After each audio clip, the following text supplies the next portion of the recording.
We'll call the meeting to order, and I will call a roll call, and then we'll have opening comment, and then we will proceed. Mr. Birkin? Here. Dr. Brumley? Ms. Champagne? Here. Mr. Claxton? Here. Ms. Conway? Here. Dr. Corville? Mr. David? Senator Edmonds? Mr. Irwin? Here. Mr. Harris? Ms. Hughes? Mr. Hollis? Dr. Kingham? Here. Ms. LaFleur? Dr. Mills has a proxy, Ms. Harris? Here. Mr. Morris? Here. Ms. Parker? Dr. Polito? Here. Dr. Pope has a proxy, Ms. LaValle? Here. Ms. Posey? Dr. Procopio? Here. Ms. Romer? Here. Senator Schlegel? Ms. Shirai? Dr. Walker? Here. Dr. Baker? Mr. Bujon? Dr. Riley? Ms. Whitney? Here. We have a quorum. Thank you. As our superintendent stated, this is a little bit different. We decided when we had the MFP Task Force much earlier in the year that we would come back and we would look at each section of the MFP, do a much deeper dive into each, and to have each one of you here to give your opinions and thoughts on each one of these sections of the MFP. In speaking with Ms. Siono, she stated she'd like to do it in reverse order. So today we're going to do a deep dive into section 4 of the MFP. What are we trying to accomplish? I think what we'd like to come away after going through all 4 sections of this is is the MFP good the way it is? Is there some tweaks that we can do to it? Do we want to look at changing significantly? All that stuff is on the table right now, but keep in mind that whatever happens here is not the end. What has to happen first is we take whatever we come from these meetings and then go to Bessie with. Bessie then would approve and say, yeah, we agree. Then they would have to go to the legislature because this is all in law. So this process is going to take a little time, but we are committed, Bessie and LDOE is committed to making these 4 meetings of the MFP and to do what we can to make it better for our kids and for the state. So I am pleased and happy to have Ms. Siono here. She has prepared a very thorough presentation on this section 4 of the MFP. And then after that, we'll go into discussion on that. Ms. Champagne, would you like to add anything to that as my colleague here from Bessie? No, I just want to thank you for heading this up and allowing more meetings. I think it's very instrumental for us as well as to hear all of the feedback from our stakeholders in these sessions. So I look forward to it. Thank you, Mr. Burton, for doing this. One other is Dr. Saber Kingham is our new education liaison from the governor's office. So she's a different person than was here before from the governor's office. So just to let you know that. Any other comments before we get started? Mr. Morris, Mr. President. Yep. Sir, appreciate your leadership. Thank you. All right. So I'm looking for a motion. I'm sorry. Your item today is consideration of an overview of programs within minimum foundation program formula funding level 4. So I'll need a motion and a second so that we can begin discussion. Motion. Dr. Yeah, you might need to turn them towards me so I can see. Dr. Polito, motion, and a second by Ms. Romer. Any other discussion? All in favor, say aye. Opposed? Okay. Ms. Siono, the floor is yours. Good afternoon. Happy to be here with all of you today. I prepared presentation that I think will give you some insight into a little more depth about each of the components of level 4. We imagine that this will be the first of 4 meetings, so that means we have October and December to do some further discussions on the other levels. January is usually when Bessie, we come to some conclusion, and then Bessie's able to actually make an adoption of the formula in time for the March due date.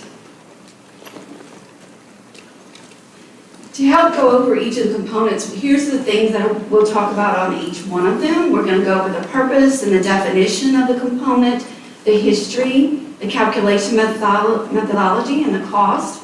We'll talk about the data source, the expenditure requirements, if there are any, other statistics you might be interested in about that provision, and issues to consider, and finally have an open discussion about any questions or any other comments about those issues.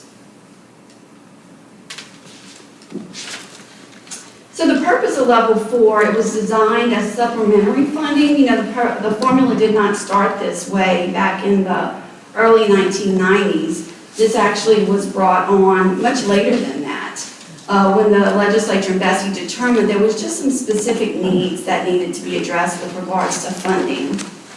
Every provision in the level 4 is unique and has its own methodology for allocating the funds.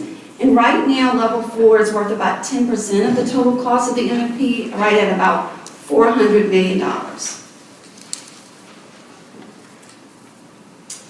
So we have 6 components right now in level 4. We have the International Associate Teacher Salary and Stipends allocation, the Career Development Fund allocation, the High Cost Services allocation, Supplemental Course allocation, Certificated and Support Worker Pay Raise allocations, and lastly, the Mentor Teacher Stipend allocations. So we're going to start with the International Language Associate allocation. The purpose of this, it was implemented originally to maintain the support for the International Language Associate Program to ensure the availability of the teachers. That's how it originally started and has continued to be that support. There's actually 2 pieces of this allocation. The first one is to support the salary of the International Language Associate teachers. The second component is an allocation to support the cost of stipends associated with supporting those teachers. We'll talk about the salary allocation first because it has been in existence the longest. It actually originated in 2001, 2002.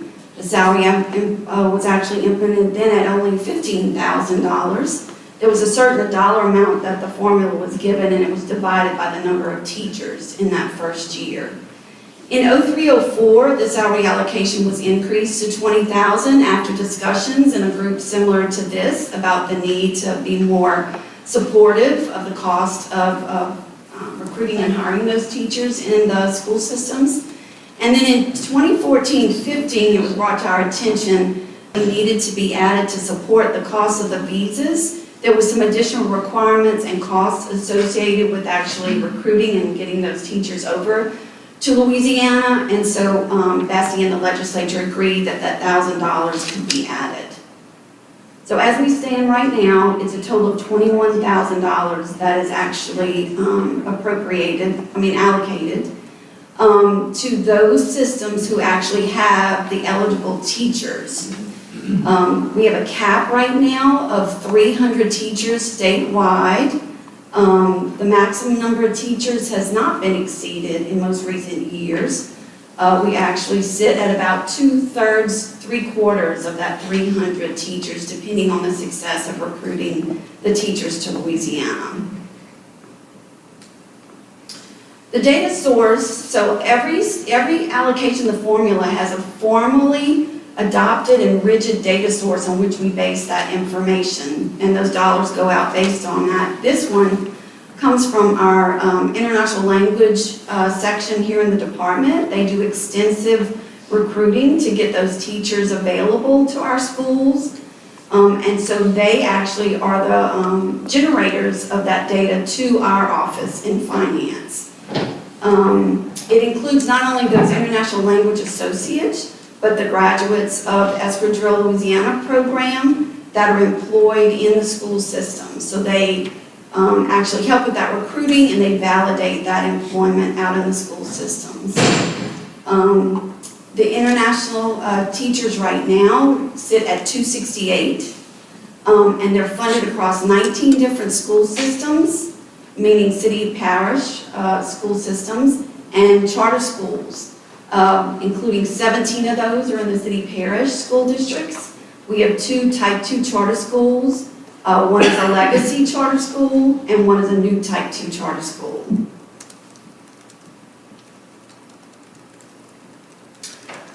The expenditure requirement for this funds means that the $20,000 must be expended to support the portion of the teacher's salary for which the school systems and charter schools actually hire and must pay those teachers while they're here.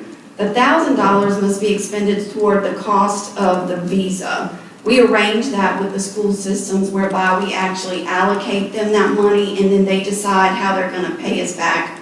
We give them the option whether they cut a check to us or whether they give us permission to hold it out of their MFP, and the department facilitates the transfer of those funds over to the Codeville office, and because they are in charge of all of those visas. That has been the case since that $1,000 amount has been instituted.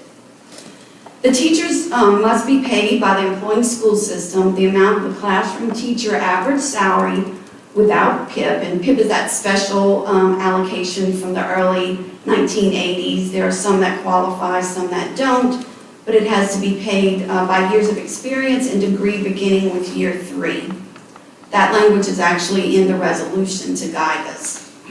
The average salary cost for international language associate teachers with a degree and 3 years of experience right now is around $50,000. So the $20,000 that is provided actually should go towards the cost of that salary.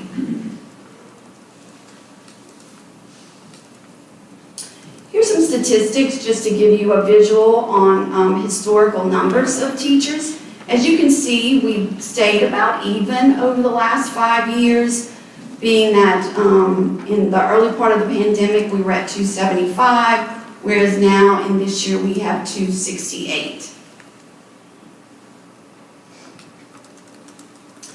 The cost has remained relatively stable as well, always around a little over $5 million, just depending on the number of teachers that we have. Is a direct correlation there with the number of teachers that are actually reported.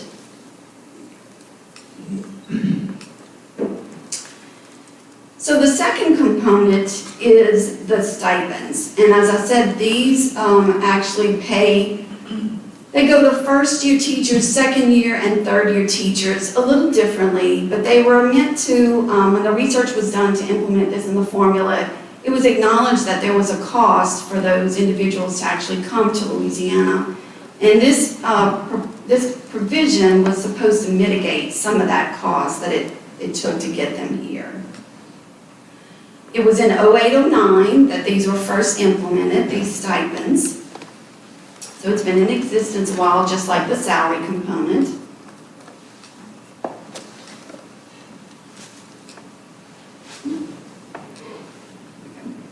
I don't have a lot of practice on being a teacher, so it's fumbling with the pointer.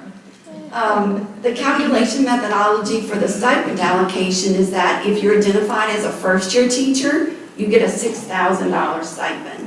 If you're identified as a second or third-year teacher, you get $4,000 for each of those years. So the data source for this, again, as I spoke to you, this is handled through another office in the department. It is, again, the International Language Associates and the graduates of the Escadrille, Louisiana program that are employed by the school system. They were recruited directly by the LDOE, holding a J1 visa. The incentive is the only applicable to a teacher's first 3-year cycle. So in other words, we do have a few teachers that are here beyond that first 3 years, but right now the provisions do not allow us to pay them beyond those first 3 years for the stipend. The team collects that data and provides that to us at different times of the year. They provide us the first-year teachers, and then we actually get the data for the second and third-year teachers towards the end of the school year. The stipends must be provided. That's a provision that has to be implemented by any of the school systems or charter schools actually receiving these funds. We've not had any issues with those stipends being provided. There may be a little bit of confusion, but between the International Associate Office and my office, we usually provide technical assistance to make sure that that happens. Here's just some historical numbers on the amount of stipends that have been given out. So again, in 1920, we had about 99. That has somewhat fluctuated and decreased over the years of the pandemic. Right now, we have, that's last year's numbers in there because we don't have the new numbers yet for 24-25, but we were at 75 individuals that were entitled to the stipends in 23-24. And here's the second and third year stipends. They have dwindled just a little bit. Last year's number, we were at 93. So I think that, again, correlates directly to the number of teachers that come to Louisiana, and, you know, maybe in past years, a few more stayed on with those second and third years, but relatively stable from a statistical standpoint. The first year stipends right now, from last year's statistics, cost about $450,000 altogether. The second and third year stipends last year cost us slightly less at about $372,000. So together the stipends cost a little less than $1 million on an annual basis right now. So one thing I wanted to point out, and we'll go through this same routine through each of the other 5 assessments, but I wanted to bring up that right now the number of language immersion schools are anticipated to increase. I think that there is an estimate that over the next 2 years we will have some increases both in new programs at existing schools as well as establishing perhaps new charters that may be dedicated to immersion programs. This increase in the schools and the programs will likely increase the demand for the international language teachers rather than us being able to actually recruit teachers from here already in the States or specifically in Louisiana. So the increase in the number of teachers may well reach that cap. Remember I explained earlier in the presentation that there's a cap right now, and if we get to that 300, formula does not allow us to fund any greater than that. So these are things I just, wanted to point out. We now have a chance to hear from any of you with regards to the things we've talked about and I've shared, as well as any of these things that might need to be considered. So with that, I'll stop right there. Just again, the first year stipend amount has remained the same since 08-09. And we know that the cost of new teachers getting settled in Louisiana probably has increased a little bit. We certainly could do a little research on that if it was desired. And then now I'll go ahead and stop and we can think about any of those things that I've shared. Thank you, Ms. Soto. So, we'll open it up for discussion, thoughts. I guess at this point, are there schools that have international language teachers here at present? Anyone, Tom? How's that working? If they stay, great. Getting them to stay is the problem. Is that because, I noticed that the stipends at the end of year 3, is that because of that or of some other reasons? It's a culture shock, and so we're committed to the program, and we're not, as the numbers expand, as more and more people get them, we're getting less and less. The pool is less and less. It's becoming an issue as our immersion programs expand to get the international teachers. And so, yes, it could be the funding, it could be the amount. you know, we committed to it, we have a teacher there, but we're not necessarily getting the international teachers that we need to fund the program. And I do fear, as Nacino said, as we expand it, I think it's going to be, they're just not enough. I mean, we lost one last week and they went back home and there's none to replace. And so, you know, there are some concerns about the growing the program. So you have them at a school, different schools? It's at one, and we'll expand to a second next year. I will mention that we do have the department staff here that works with this program in case there is any questions in particular that need to be answered. Okay. So, we'll open it up for discussion. What do you think about this section and what it does with regards to MFP? Yes? So I work with the Department of Education in the office that Nacino was mentioning, and exactly what you're saying, teachers are definitely talking about the expenses that they incur when they move from their home countries here, and that their initial $6,000 stipend was enough when they first got here, but you certainly cannot buy a car and some of the things that they need to do when they get here. So they come with their savings, and it doesn't last them very long before. So that was one of the observations.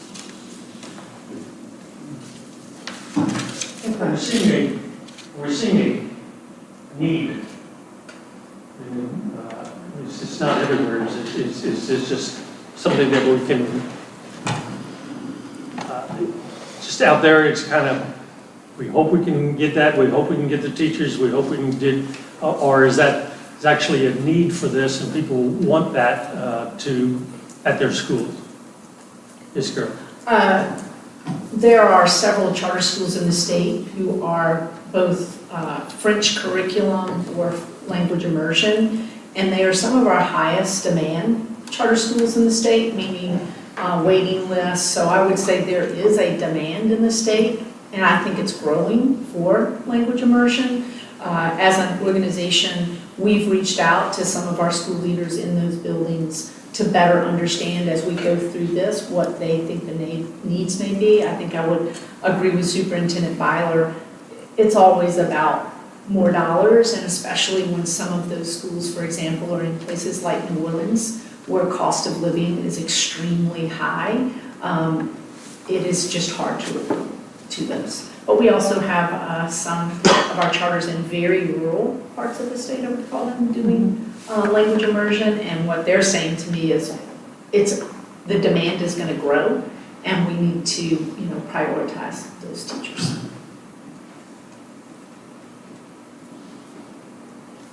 Anyone else?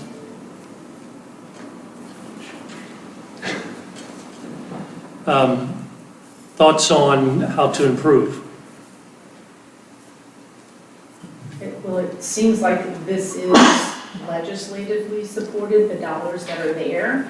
And at least based on last legislative session, there were quite a few conversations and even bills related to language immersion programs and that sort of thing. So to me, I don't have the solution, but if the state believes that these programs are good for students and a way to promote the rich culture of our state in the area of language, it seems that most likely this is going to have to be a legislative, do you want to put more in the pot, versus that this needs to be fixed inside the resolution, if that makes sense. Senator Edmonds. Yes. For showing. Thank you, Ms. Homer, for that, for putting the legislature in another mind. We did hear several bills on immersion, and we also had a couple of requests for fairly significant increases when the school was trying to stand on its own. So what our hope is, I think we have an appetite to help, but I do believe it would be, of course, trying to have facilities, this total facility to immersion schools, and those ideas that were coming up, total charters that came up, very difficult to do that financially. So we hope that maybe our systems can find within their areas some place, classrooms, et cetera, that they can expand within infrastructure so that we can be supportive, and I think we would be. But again, back to the couple of bills, I know one of them for sure was a standalone charter version, another couple of expansions, very expensive. And then we just didn't have the dollars that we could, we had other things we put dollars towards, but that was not something we could do. Well, and again, Codafil was very near and dear to several of our charters, and you know, you can't replace that human element in a classroom, but I would also say to us is, as we potentially expand the program and there is a demand for those, you have to think about how broadband, AI, are there other mechanisms to engage foreign language teachers that doesn't necessarily just fully have to rest with them physically moving from another country to here? I like them moving here and I hope they'll stay here, that's not my point. But if we think that demand is growing, again, how do you develop opportunities for school systems and charters to reach those types of language teachers in a way other than just physically being present in your building? Superintendent Byler, whenever you have these teachers that you bring in, are they compensation that we saw, that's just part of it and you supplement the rest? We supplement the rest. I mean, to her point earlier, I mean, we have to find them cars, we gotta find them houses, we gotta find, I can't imagine in New Orleans, the salary, I mean, it's not, I mean, they're here, they're just dumped here, and that teacher's salary is like starting, I mean, they're starting brand new. And so, I mean, it does take a while. I mean, we spent our entire summer looking for used vehicles and rent houses. And I mean, we have only 7 currently. You know, it's also, and I won't make the point, it's also now part of our new accountability system. You know, so there is a commitment not only from the legislative, but I think LDOE and Bessie has made it's important. I mean, you are going to be rewarded for having an immersion program. And so I think there are going to be other schools who are going to explore this even more.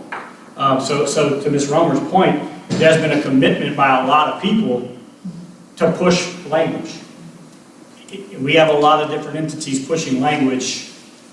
I'll be honest, I think that supplement is not going to be enough to really make it a worthwhile program. And that's my opinion. It's difficult. Some more. Yeah, I was wondering, based on the comments that we heard, particularly what Ms. Romer shared, if there's not consideration for some sort of tiered approach, so that in some applications you are using the virtual hub model that we've seen from Lake Charles that some of us are familiar with, and then for other situations it's a better fit if you do have the actual person in the classroom. So that's one thought. And then my question is, if we do want to recognize there are certain situations where there is a lot of value for our students to have that person in the class versus the virtual hub, then what is the financial gap to provide the automobile or the housing or whatever it takes in order to recruit those teachers, so that when we do go to the legislature with a situation, we have some sense of an estimate for what we're talking about. Have we looked at that? Knox, what do you think would be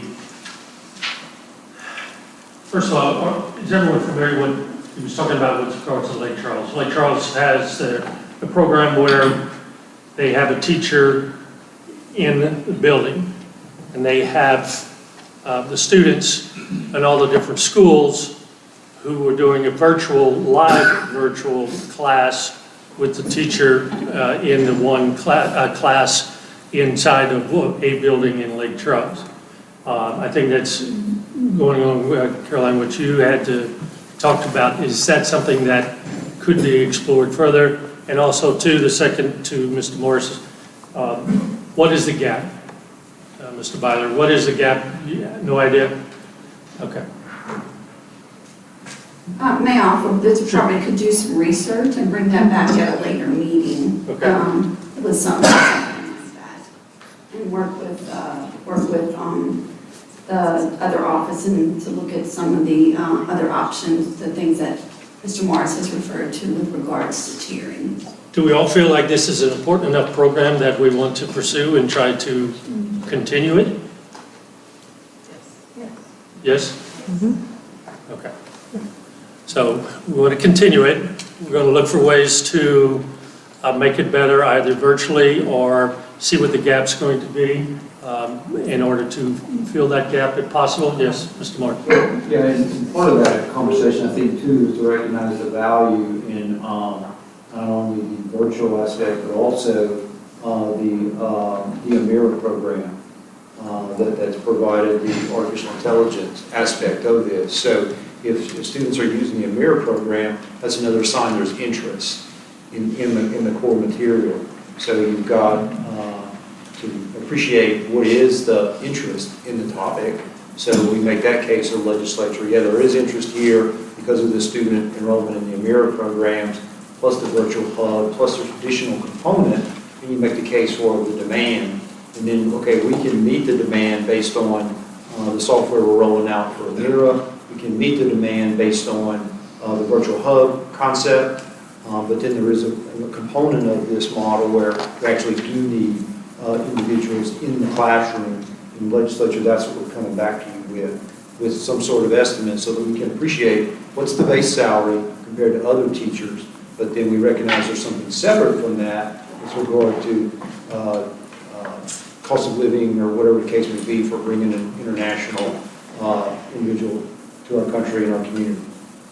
So would it be possible to, like Charles does, you would have one teacher and then you would sync it to the different schools type of thing? So we're not paying for... Well, that would be 1/3 of the model, right? So you've got the AMIRA component, which is traditional classroom, traditional instructor. The instructor is familiar with the AI application. So that's base case. You're looking at the AMIRA cost, which LDO is familiar with. And the second component would be the virtual hub. So in the Charles, they've got the virtual hub where they've got 33 classes out of there. And out of that hub, they reach all 11 high schools in the district at the same time with a qualified teacher, which they couldn't do independently. So that would be the second component. And again, you're demonstrating to the legislature, number one, what's the demand? And number two, you're demonstrating the innovative approach that LDOE has taken to address the demand. And so we're only coming to you legislators with the 1/3 component that requires the actual individual in the classroom. And we're also coming to you, helping you appreciate that there's a base salary component here that's comparable to the traditional teacher, but the gap right now is the cost of living or the cost of bringing those individuals into our country. And if I could I can't pass up a moment of information. I think it's also important to realize with the immersion curriculum, there are differences. Like some of our charter schools are not just teaching French classes, they're teaching all of their classes in French. English, math, science, it is a French curriculum. And it's a very specialized diploma that those students are seeking. So again, what's the need, what's the demand? But I completely agree. I think there's opportunities to bridge that need without necessarily going to that teacher in the classroom, but it will vary by type of school and what it is they're looking for. So these things you're talking about, what parts of those would be legislative actions? I think just the third part. Just right? the third. Where that's the funding that's in place today. But I think you have to go to the legislature and make a case for the demand. And like I said, certain population of students that are enrolled in the AMIRA program, got another population that's enrolled in the virtual hub, and then you've got another population, like Ms. Rummer gave a classic example, the whole school speaks French, right? Well, we've obviously got to have, a competent French teacher to teach science in French. So that's a specific case where it's a great application for this particular conversation. And this is what you can take them to the legislature is to meet that demand, that specific demand. We realize that we don't have the funds allocated today to address the cost of living or the cost of bringing to our country. Good. Anyone else, anything else on that? It sounds like we have some that we can take with us. My hope is whenever we come back for our next, yeah,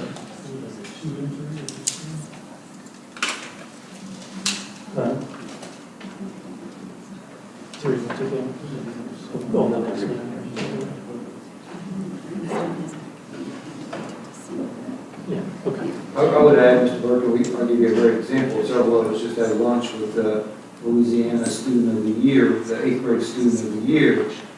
She'll be starting high school at Baton Rouge High.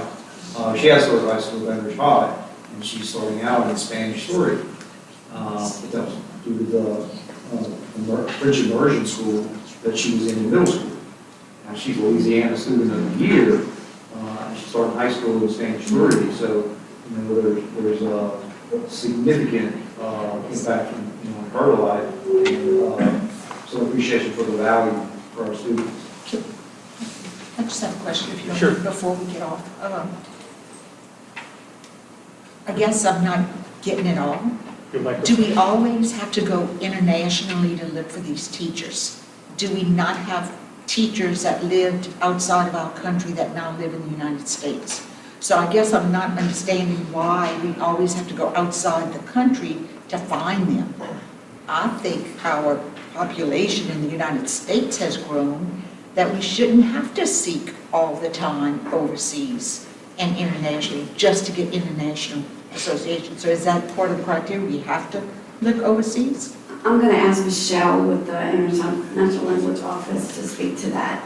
So we have about 1/3 to 1/2 of all of the teachers that work in the programs we're talking about are international teachers. The rest of them are local hires. So yes, some of them are native speakers of their home of another language, Spanish or French, but they live here in Louisiana. Other ones have gone through our school system and have learned and mastered the language and become teachers.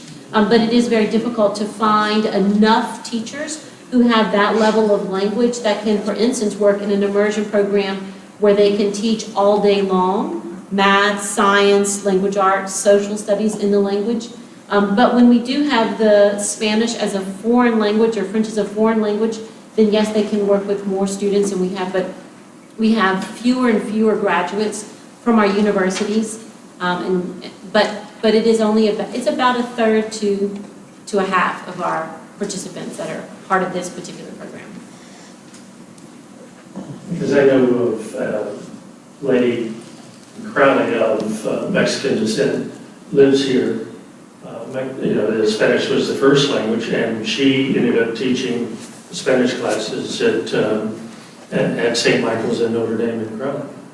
So I'm going along with what you're talking about.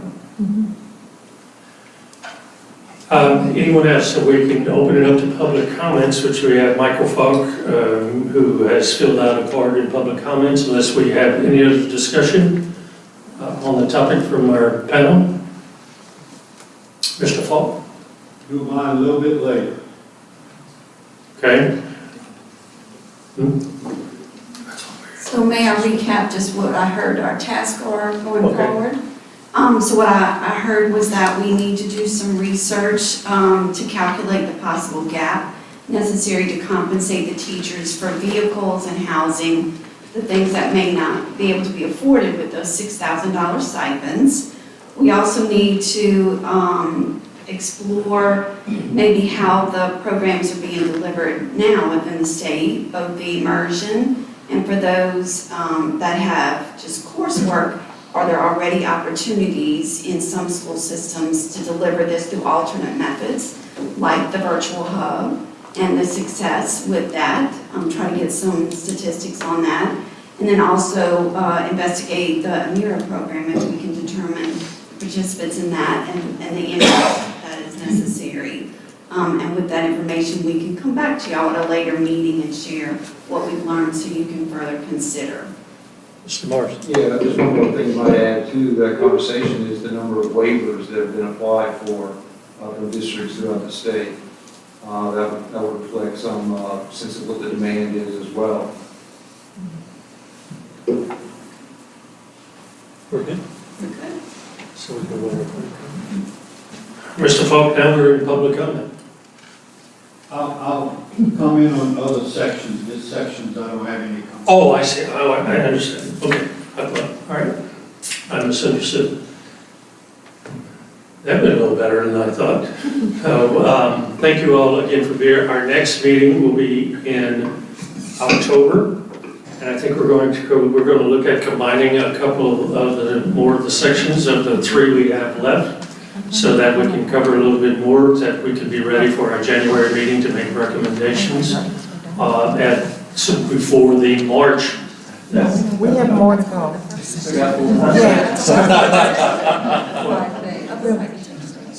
Who got more? Yes.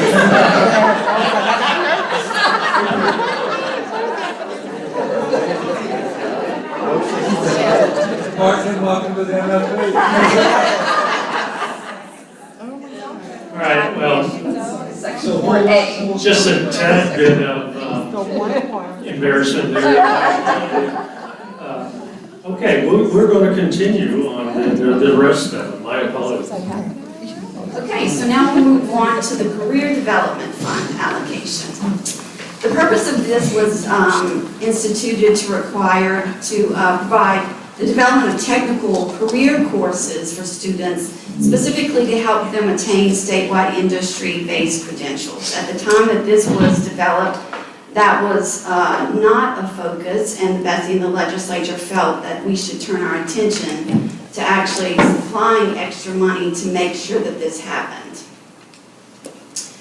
The CDF allocation, it recognizes those costs of providing materials and equipment, course tuition, and teacher credentialing to attain those industry-based credentials that are way above and beyond those that are typically required to deliver high school courses. It was instituted in 1415 and has been in the formula ever since.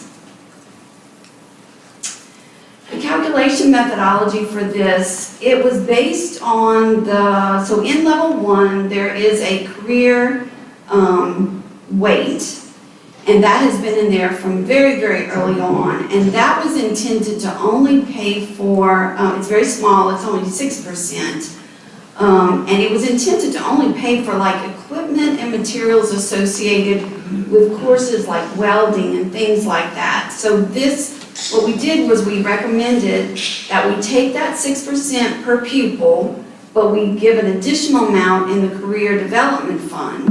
And so that amount right now is about $241 per pupil. That's what it was calculated in the prior years.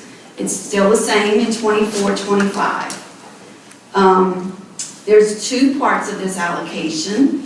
What we do to help get the money out there is that initially in July, we look to the prior year's allocation for everyone that participated in the allocation, and we get the money out there quickly at 75% of the prior year amount. So if you participated in it in the prior year, you immediately get funding starting in July with regards to, based on the prior year, but 75% of the amount. If you had not participated in the prior year, there's a provision in the methodology that says we want to make sure that you get money to start to develop these courses, and so a minimum of $25,000 is allocated to city and parish school districts, and a minimum of $10,000 per charter school or lab school or any state school is provided. That was to ensure that everyone had some amount of money to begin development of these courses.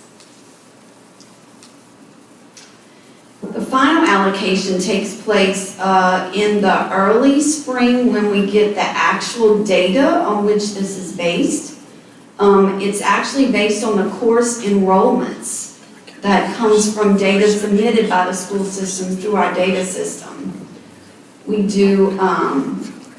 go ahead and do a reconciliation between what you have been paid so far during the year versus what the final data shows, and we make those payment adjustments. Occasionally, not often, some districts may be paid a tiny bit of money more. If that is the case, we actually will recoup that overpayment in the June MFP payment. The data source for this is based on a specific set of courses that the department develops. We work very closely with the CCR office here in the department. And they're based and aligned to the in-demand occupations, providing the career training and certifications. The eligible courses continue to be verified on an annual basis, and they are concentrated on not only the in-demand occupations, but those that produce industry-based certifications that the department has highlighted and endorses. Adjustments are made on an annual basis after this research is done. And the number of enrollments, so it's not just the number of courses, it is how many students take those courses. So we're actually counting, if I'm a student and I take multiple courses, that is counted through that multiple to give out that 241 per course.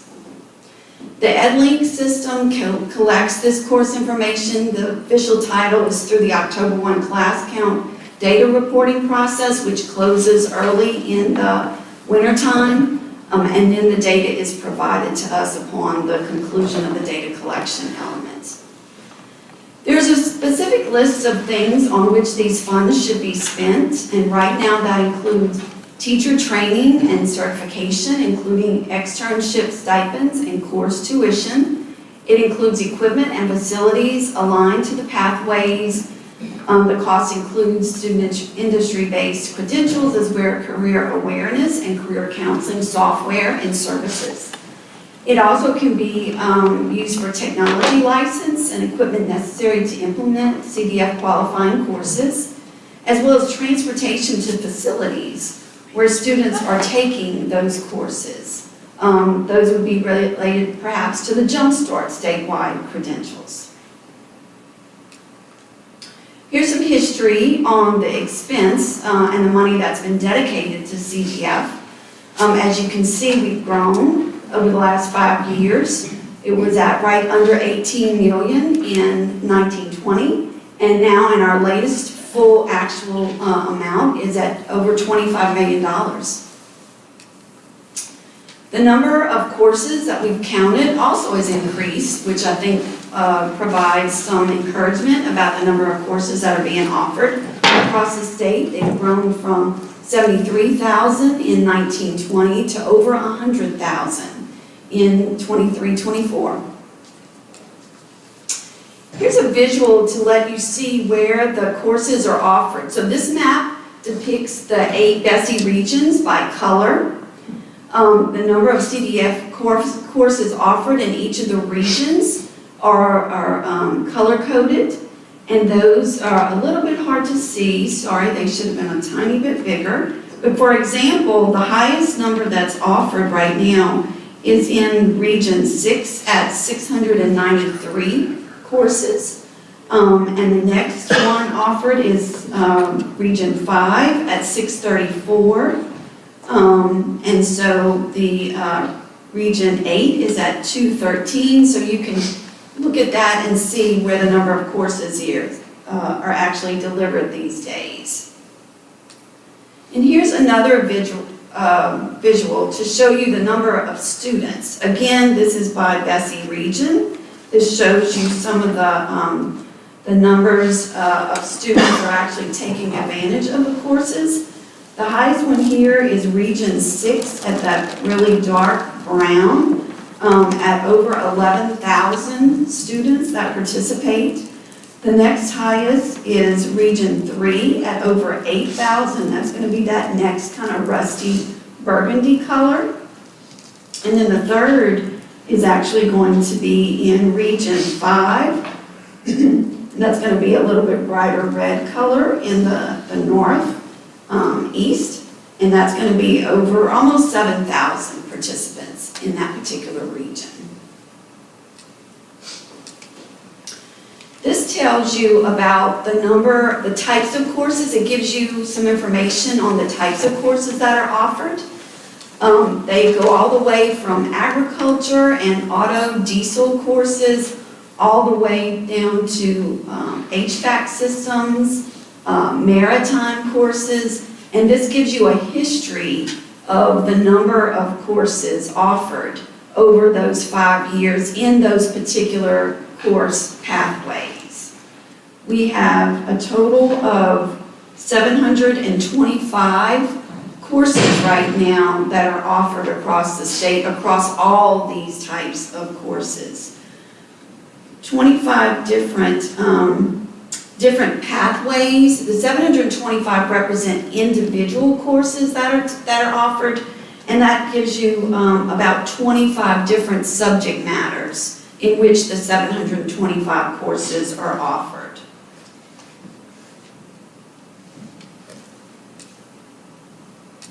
The top 3 courses, as far as participation by students right now, the most recent information shows us that the National Center for Construction Education and Research course, as well as the Quest for Success, which is a career readiness course, as well as JAG, which is the Job for America's Graduates course, where they actually, students with obstacles in earning a high school diploma are supported in the career pathways.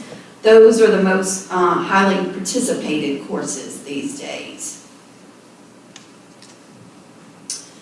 This actually shows you the course selection across the post-secondary institutions. So across the top of the chart is going to be the name of the post-secondary institution, and to the far left in the orange rust color is going to be the courses that they offered.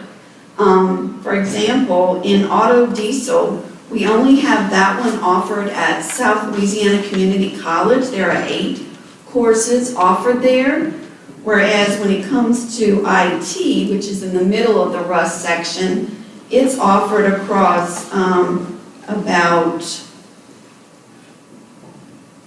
6 different institutions in the state.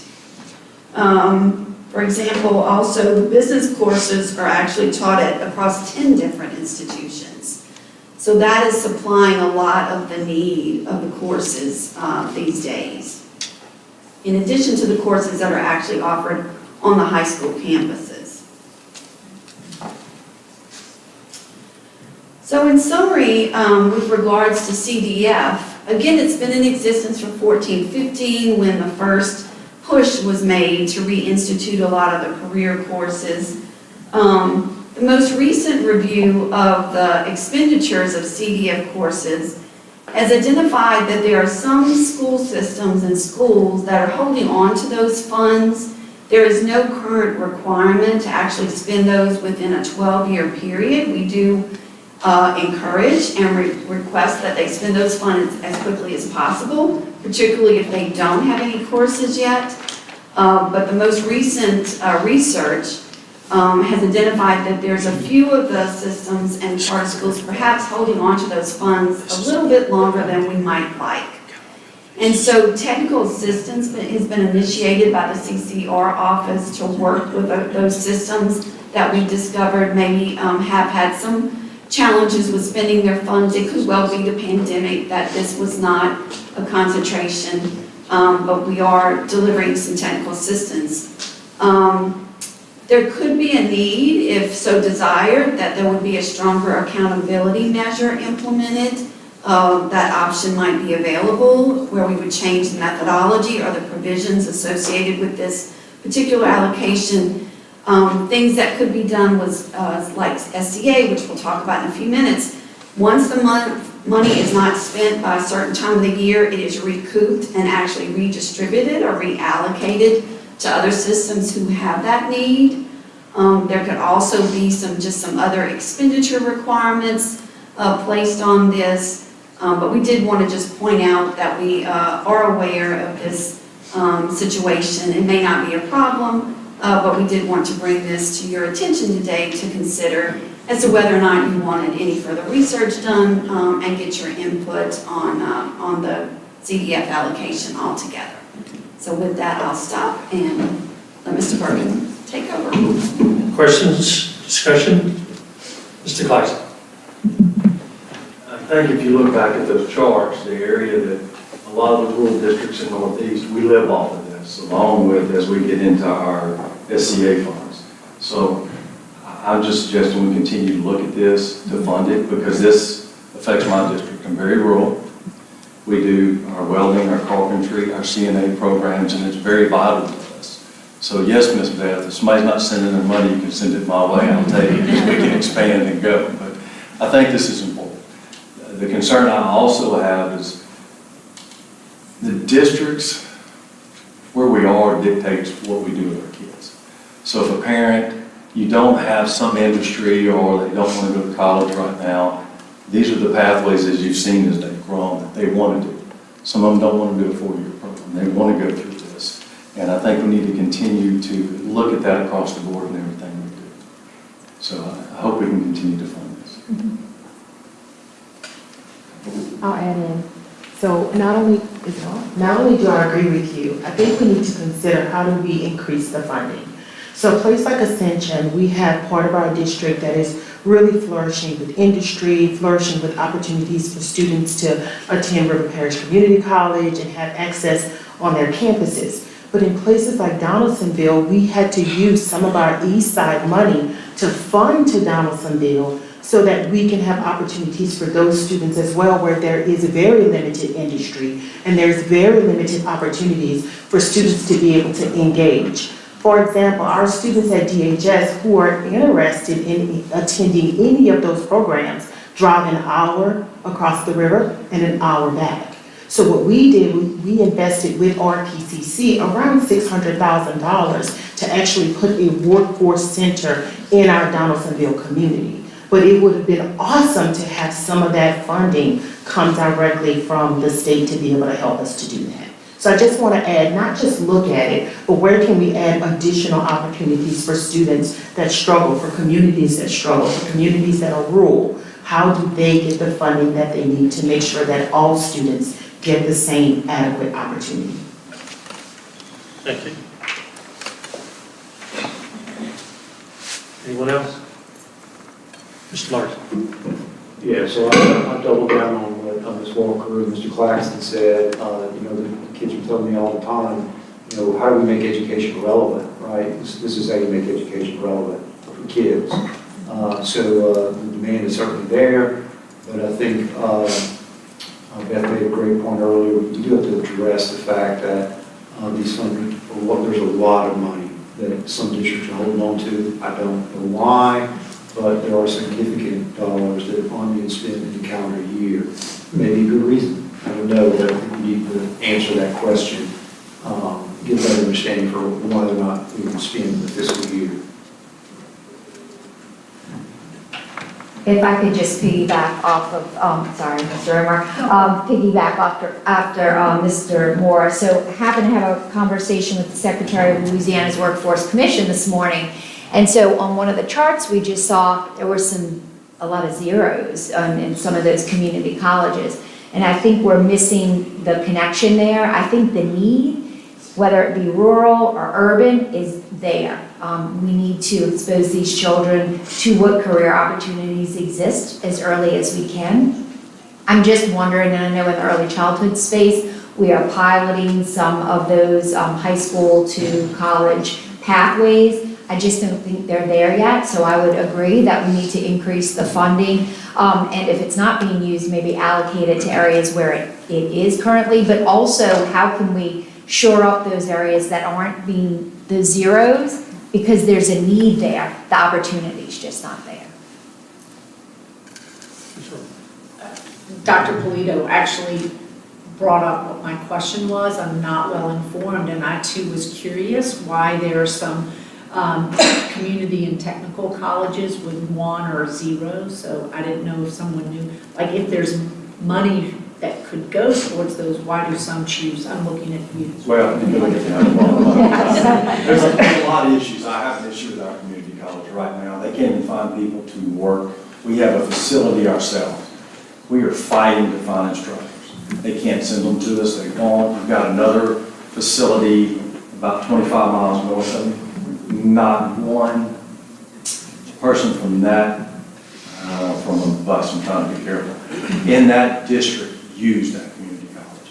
So I think there is a disconnect because we want to expand, we want to offer, but it's not coming our way. And we can't get your professor, we can't get this to come to that campus.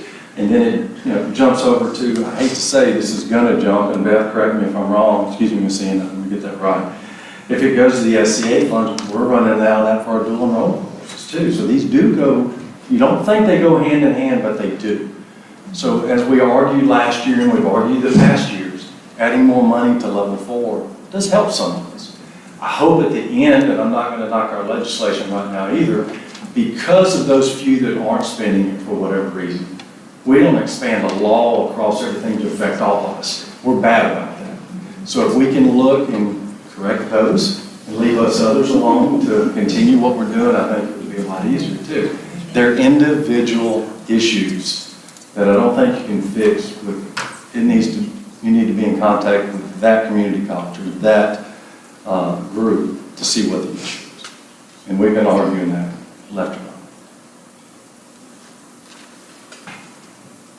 Okay, so, are there any other comments? Can I ask one more question, Young Learning?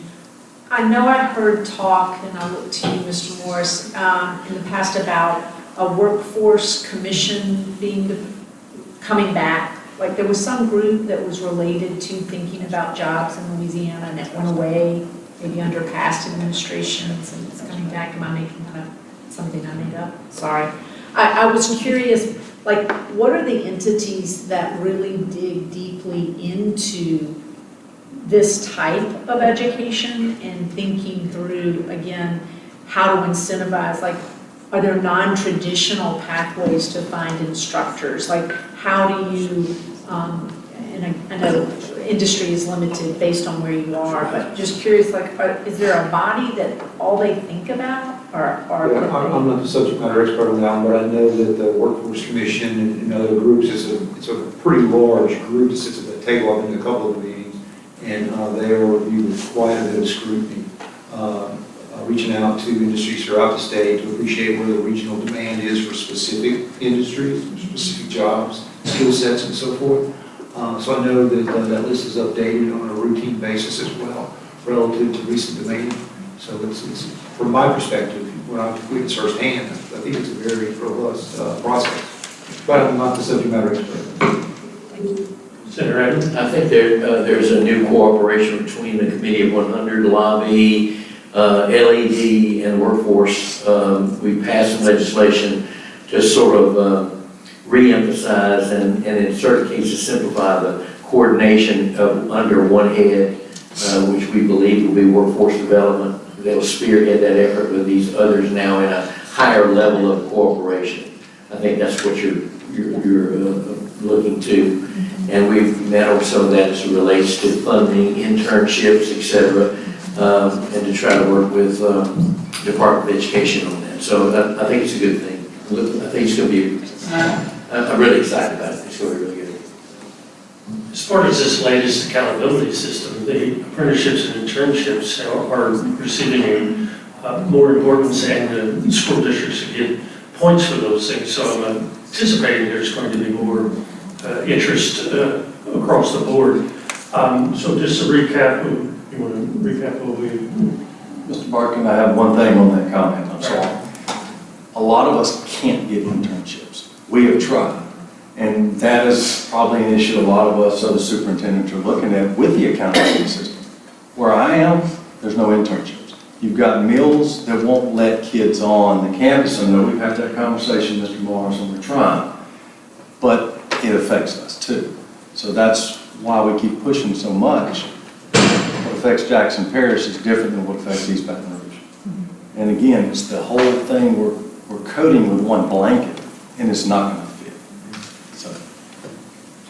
Yes, sir. Yeah, I just want to take every opportunity to create as much exposure as we can to the Bessie Tour that's going to be conducted fourth quarter this year, which will be, which Mr. Walker, our new Bessie Executive Director, will be leading us in the plan for that. But basically, the idea is that Bessie will be conducting a tour across the state, meeting in all the Bessie regions, visiting with community leaders, school districts, legislators, helping to folks to appreciate the value of these internship opportunities, both for the students, the families, the businesses, and the communities. And in doing so, bringing appropriate folks to the table. Part of that is helping them appreciate the value, but another part of that is the how-to. So the folks aren't just starting with a white piece of paper. So we'll be bringing in a major industry, nonprofit, and a couple of examples where folks have addressed what are perceived to be barriers in developing these internships, but they've overcome some of these barriers. And the main one that we hear about from major industry is the 18-year-old barrier. But we've got one or two really good examples where they've addressed that. And we want to be able to get out and share that, across the state.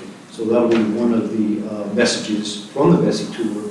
But again, just want to take every opportunity to help folks appreciate that that's something that's coming, and it's in the planning stage right now. I think there's a lot of value there, leveraging that experience across the state, and we certainly expect to address those concerns in the rural areas as well. Anyone else? Let's review before we go on to section 3 of section 4.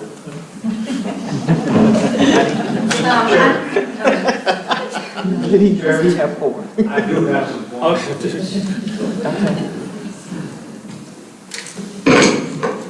Michael Falk, Executive Director of the Louisiana Association of School Superintendents. There are many districts that have additional funds still available. About 5 years ago, we worked with the department. We got an update, and then we attempted to work with the school system that had large carryover balances to find out what was going on. Some of it is coding. The coding of the courses that can be counted in the package. They did add transportation, what was it, Beth, about 2 years ago, 2 or 3 years ago, that could be provided to try to help the rural districts.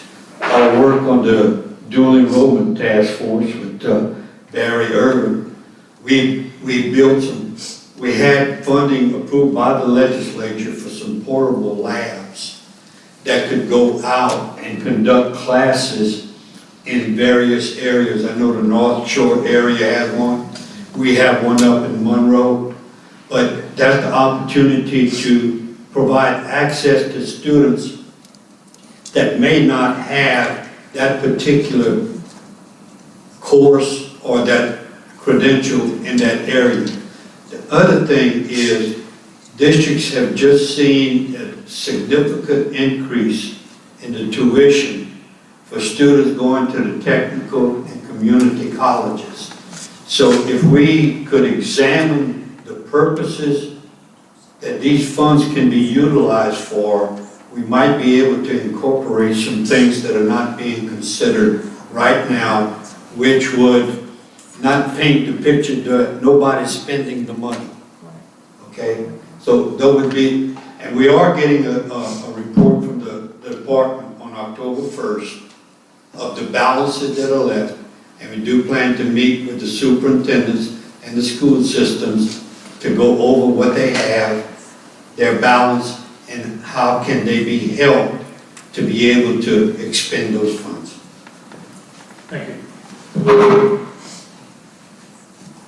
I do want to remind everybody that the legislature was gracious this year and actually gave $2 million for internships and apprenticeships.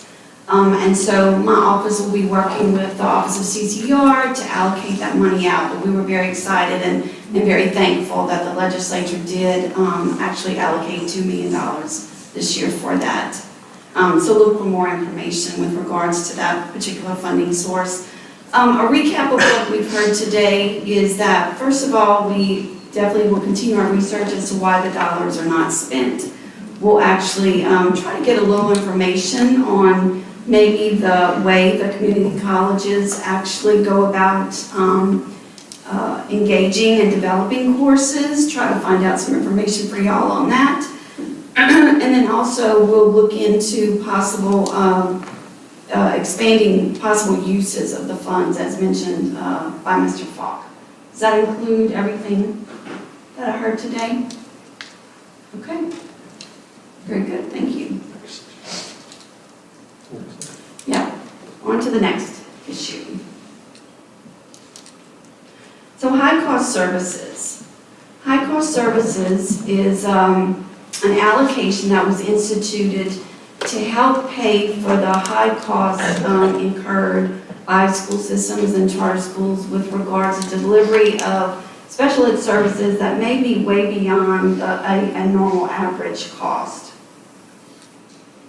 It actually provides funding on a very student-specific basis to recognize that the costs associated with some students may be greater than 3 times the normal cost of like a regular education student. It was instituted in 2014 and 15 and has been in the formula each year since then, inclusive of the current year. The calculation methodology is a bit more complicated than some because it was desired that the money be divided in such a way that was strictly fair and equitable between the traditional city peer school systems who may have a large proportion of the students with exceptionalities, but also recognizing that the charter schools, as we had more coming on board, obviously in the last 10 years we've had a lot more, they would get a fair share of whatever the money was available. The expenses, what happens is there has to be an application by the school system on an individual student basis. They have to have kept good records with regards to their expenses in the prior year. And they have to meet the criteria that the cost for the services for that particular student is actually 3 times the MFP state and local, the average per pupil amount. So we calculate that amount on an annual basis. And as we look to the applications, we look to see whether or not that cost is excessive. You know, it goes above that average expenditure amount. The allocation has actually been, from a state perspective in the MFP, $12 million this entire time. There actually is some federal money that is joined with this $12 million of state money, and the applications actually use about $16 million, a little over $16 million together in order to fund these requests. So first what we do is we divide the $12 million into 2 different pots. And we do that by looking at the City of Pierce school districts versus the charter schools based on the amount of eligible expenses for each group. So we proportionally look at the pool from the applications with regards to the amount of money that has been requested for the City of Pierce school systems and the charter schools. So we divide it into two different sections. Next, we examine the percent impact of those costs on the budget of each of the school systems and the charter schools. And we look at the actual costs in comparison to their state and local revenue data and come up with a percent impact. That percent impact is for each of the school systems and charter schools determines the reimbursement percent that they are eligible for. So we have 2 pots of money, one for city peers, one for charters. We measure them against each other in each of the 2 pots to see what that percent impact is on their budgets of these challenging expenses. And then once we calculate that amount, it becomes critical to the calculation of how much money they'll actually get per student. So the data source for this actually comes from the applications, and the students that are eligible to, on which you may apply for this funding are those that are ages 3 to 21 that have an individualized education plan or an IEP. The cost of the school system that they request are explicitly stated in the student's IEP. That is a requirement when they document the IEPs, and those have to be tied together, good documentation of that. and that prior year cost has to be 3 times that state average total expenditure amount. The HCF application right now is completed through our electronic grants management system to make it easier on the school systems. And the round 1 is usually open sometime in the fall. There is no specific expenditure requirement for this because you've already met that expenditure requirement because this is considered a reimbursement. And all of the expenditure have to be tied to that specific student's services. Here's some statistics on the number of student applications over the past 5 years. It has been pretty steady amongst the city parish and charter schools with regards to the amount, fluctuating a little bit, again, taking into the years when the pandemic was in place where we know that maybe some of the IEPs were not completed, parents were concerned about having the students exposed, and so the number of IEPs went down slightly. Right now, the latest data is at that 442 in the city parish school systems actual for last year and 337 in the charter schools. Here's the data looking at it a little bit different way. Here's the ratio of students in the city parish versus all other schools. And you can see that in the most recent year in 23-24, about 55% of the students came from the city parish and the rest of the students at 44% came from the charter schools. Here's also the funding. So here you can see the amount requested is the blue line versus what we were able to reimburse. And we knew at the time that this was developed, we likely would not ever have enough funding to reimburse them 100%. And so that's why this is such a more complex way to allocate the funds to try to make it equitable on percentages and that impact to recognize the difficulties that might be faced with those of greater impact than some others. And so from 1920, over these last 5 years, we've always had requests of much greater than that $16,400,000 that we do have available. You can see that in the most current year, we had almost $28 million of requests of expenses that were incurred, and we were only able to reimburse that $16 million for. So with that, this gives you an idea of where HCS has landed over the years. Again, I'll just, as you can see by the data, that the requests have always exceeded the amount that we've been able to reimburse. The recent data that we have on the number of special ed students that we have received through the MFP counts are that we do have a lot more students with exceptionalities being counted. We saw that in the most recent February 1 count. And looking a little bit deeper, we have looked into the 16 exceptionalities, and we are seeing some increases in the number of students with those more expensive interventions necessary to accommodate their challenges, particularly in the category of autism. So with that, I'll stop right there, and we can have some discussions or questions answered about high-cost services. Mr. Morris. Yeah, just curious, how does the prioritization work? We're not meeting demand. How does the prioritization work, and what are the needs that aren't met? Well, right now, we do not distinguish amongst the type of exceptionality the students have. The criteria that pulls them in to be eligible to have expenses reimbursed by the school systems that provide the services is just that their cost associated with their education is 3 times that normal cost.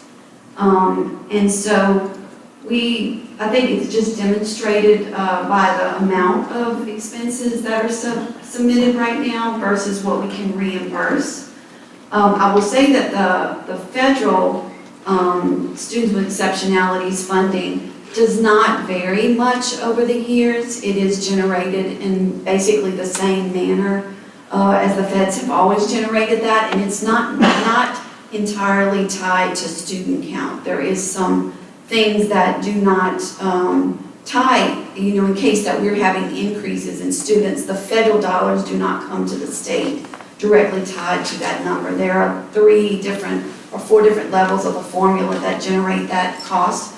So in the MFP, in level 1, the number of students that we do have with regards to those identified with exceptionalities does increase the cost to the systems and then eventually generates perhaps some additional income to them through the MFP based on their wealth and where they, actually the amount that they get from the formula. So it's a mix. It takes all different pots of money, actually, as y'all know, to support the educational services across, across the needs in our state. And the high-cost services this idea actually originated because the feds allow you to reserve some of that funding, which you'll see is the difference between the 12 million and the 16.4. That 4.4 million is what we pull off of the IDA funding and set aside to help partner with the MFP. And so I think the need is just, by the amount of requests that we're getting. Yeah, that's what I'm trying to understand. If we find ourselves in a position where we're going back to the legislature and asking for additional funds, we should be able to understand what the need is. Is the prioritization based on parents' income relative to the expense? What's that ratio? Is there consideration of the parents' income? Or is it strictly on how expensive the cost is and you're working it on the most expensive per child basis? Or is it the severity of the need? Is it one specific need over another? I think we should be able to clarify that if we're in a position to go back and ask for additional funds. Right, the current formula actually considers the need of the school system or school.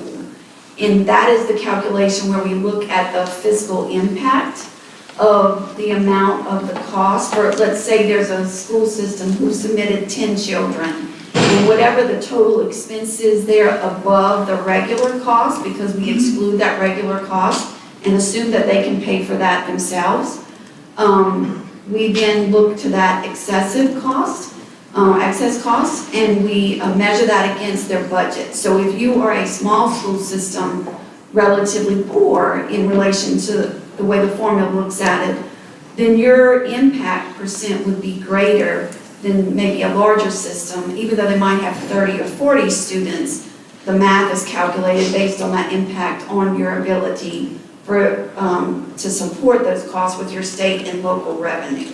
So it sounds like the prioritization is based on the burden to the school system. Yes. Thank you. Ms. Rowe.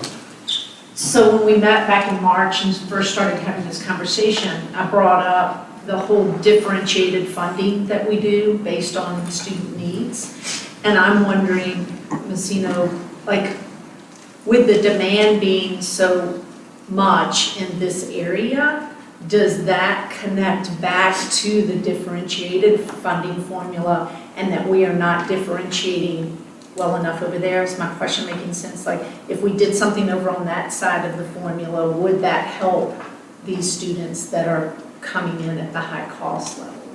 And then my second question would be, and maybe the districts and others not knowing, have we ever, what level of support can and does like LDOE provide to systems? Because I'm very curious how much money these systems may be leaving on the table because they're not properly running Medicaid and things like that.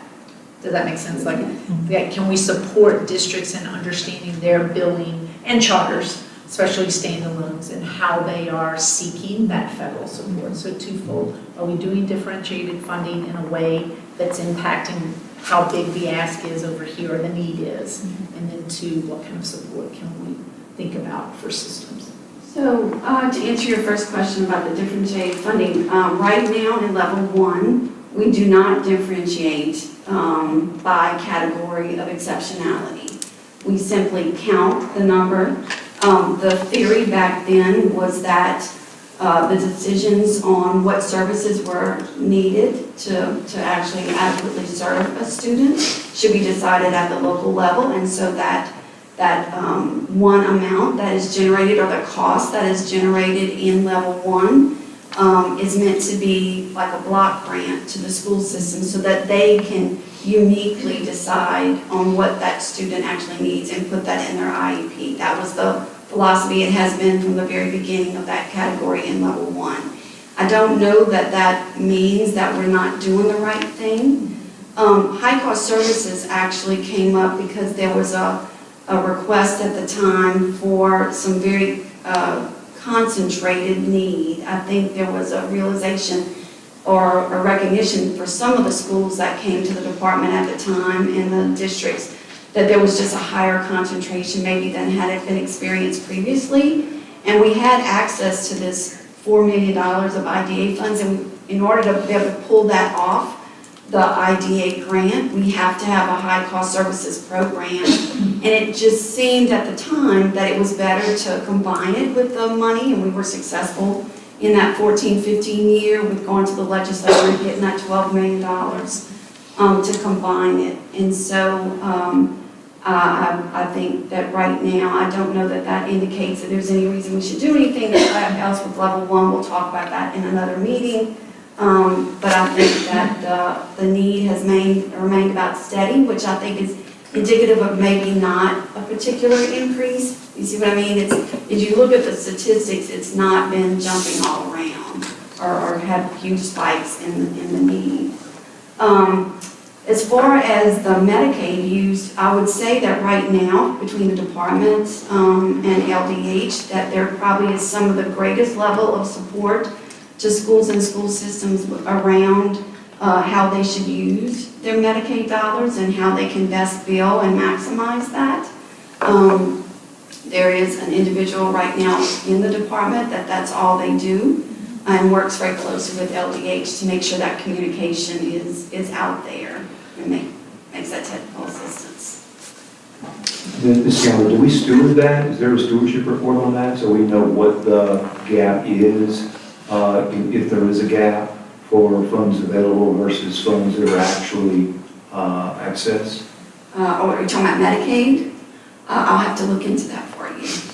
Please take that as a follow-up. I think it's a good point. What's wrong with it? And to that point too, I would say, Mr. Morris, again, as we think about how we're doing it, how do we look across other states and look for best or better practices around like maybe how they're handling that? I don't know that that's a direct like ask of how to do that, but I would love to see more often some examples of places that again may be very innovative and doing things that maybe we could copy.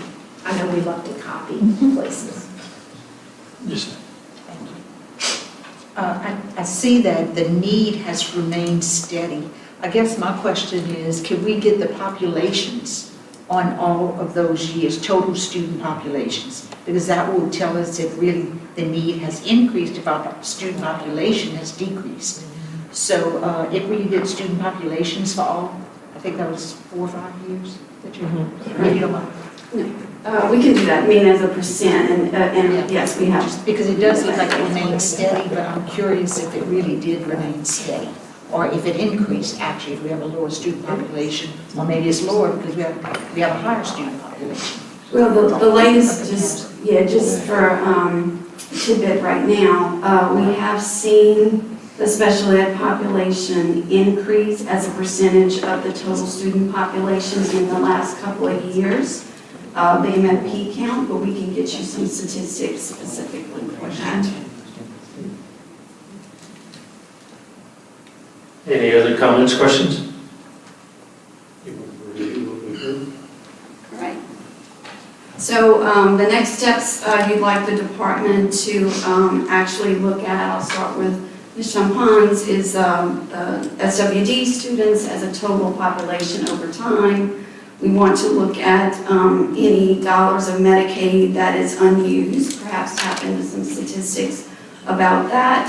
investigate any better practices for educating our school systems about Medicaid and how they can claim that most efficiently. Is there anything I've missed? Very good. Next session.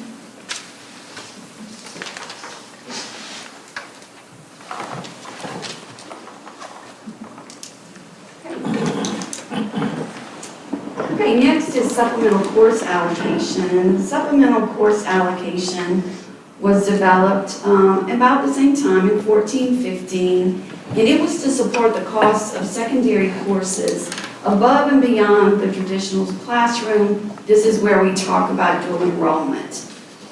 It was well received in those years when it was first implemented, because we knew at the department that there was a huge need for dual enrollment. The supplemental course allocation actually is tied to the course choice providers and the BESI-approved courses that are provided. It was enacted so that all students could actually access this type of course that best met their individual needs. Again, it was implemented first in 14-15, and it is present in the formula through today. In 14-15, it is allocated out on a per pupil basis, and that amount was only $26 a student. In 17-18, BESI came back and recommended to the legislature, which they adopted, that per pupil would be increased to $59 a student. And then as recent as 22-23, that per pupil amount was increased to $70 per student. So the methodology, again, is on a per pupil basis. There's initial allocation and a reallocation. So at the beginning of the year, we get data on students in grades 7 through 12 as of the February count each year, and we allocate that out on a student basis. Those school systems and schools are then given, and that's done early in the fiscal year so that they can begin using that money. But then in the mid to late spring, there is a data collection that is driven by the CCR office, by which they take a temperature to see who has spent their allocations thus far that year. That reallocation information, that data is then given to the fiscal office, where we then actually look at the unspent amounts and we reallocate that out to the school systems that have either expended, mainly those that have expended greater than their allocation. They have a need there, and they are rewarded for being aggressive and spending their money and having programs that actually need this extra funding to help their budgets. Any remaining funding, there has been a little pot of money that is set aside through this reallocation process for Jumpstart summer programs that provide workplace training for the students, and that has been a priority through the SCA program in all prior years, including the provisions that we follow right now. Again, the data source comes from, the original data source is students in grades 7 through 12, and that comes through the EdLink Student Information System. The expenditure requirements for supplemental course allocation include the cost of supplemental course tuitions by BESI-approved course providers. It includes tuition for dual enrollment, courses that make students TOPS eligible, enhanced services for students with disabilities, remediation services for any students that need that extra time and services, and courses that enable students to graduate with a Jumpstart Career Diploma or a Fast Forward pathway. Here's some statistics on the supplemental course. The number of students in grades 7 through 12, as you can see, has remained relatively steady over the last 5 years. So the allocation cost has remained relatively steady. We started out with about 17, almost 18 million in 1920. It's grown slightly in the most recent year. The actual cost of that program has been a little over $20 million. The initial funding, this just gives you an idea of the amount that is allocated in the beginning. Take, for example, in 23-24, we allocated out the $28 million. The final funding that was actually request and given out is around almost $21 million. Some of those systems that spend way greater than their allocation are provided a little bit of extra funding, and that's why you see that request is much greater. We can't necessarily fulfill that with unused or unspent funds, but we do record the requests that are made. Can you go back to the previous slide? Can you make sure we understand that? Is that saying that there was 28 million requested, but we were only able to fund 20 million, so we would demand exceeded available funds by $8 million? Is that the right probably? Yes, the cost of the expenses that were expended on the part, because the data collection that rolls into the reallocation Actual expenses? is actual expenses. Thank you. Yes.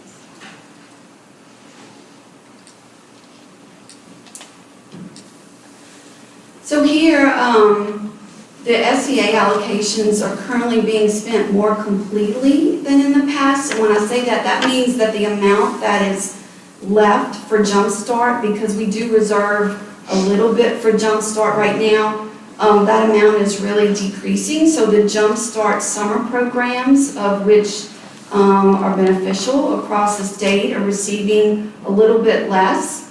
So it may just, there may need to be a little research perhaps if you want about what would an increased spending on Jumpstart Summers do for those programs. So just kind of putting that on the table to see if anybody's interested in that particular aspect of SEA. And I'll open it up here for Mr. Birkin to start a discussion if there are any other concerns about SEA.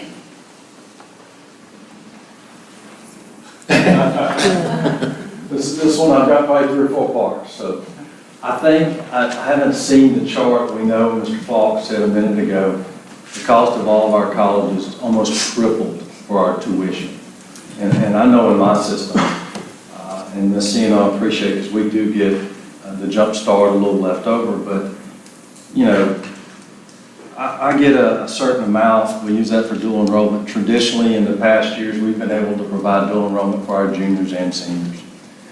I've had to go to my board and budget. We're looking at a $90,000 in my small district shortfall this year.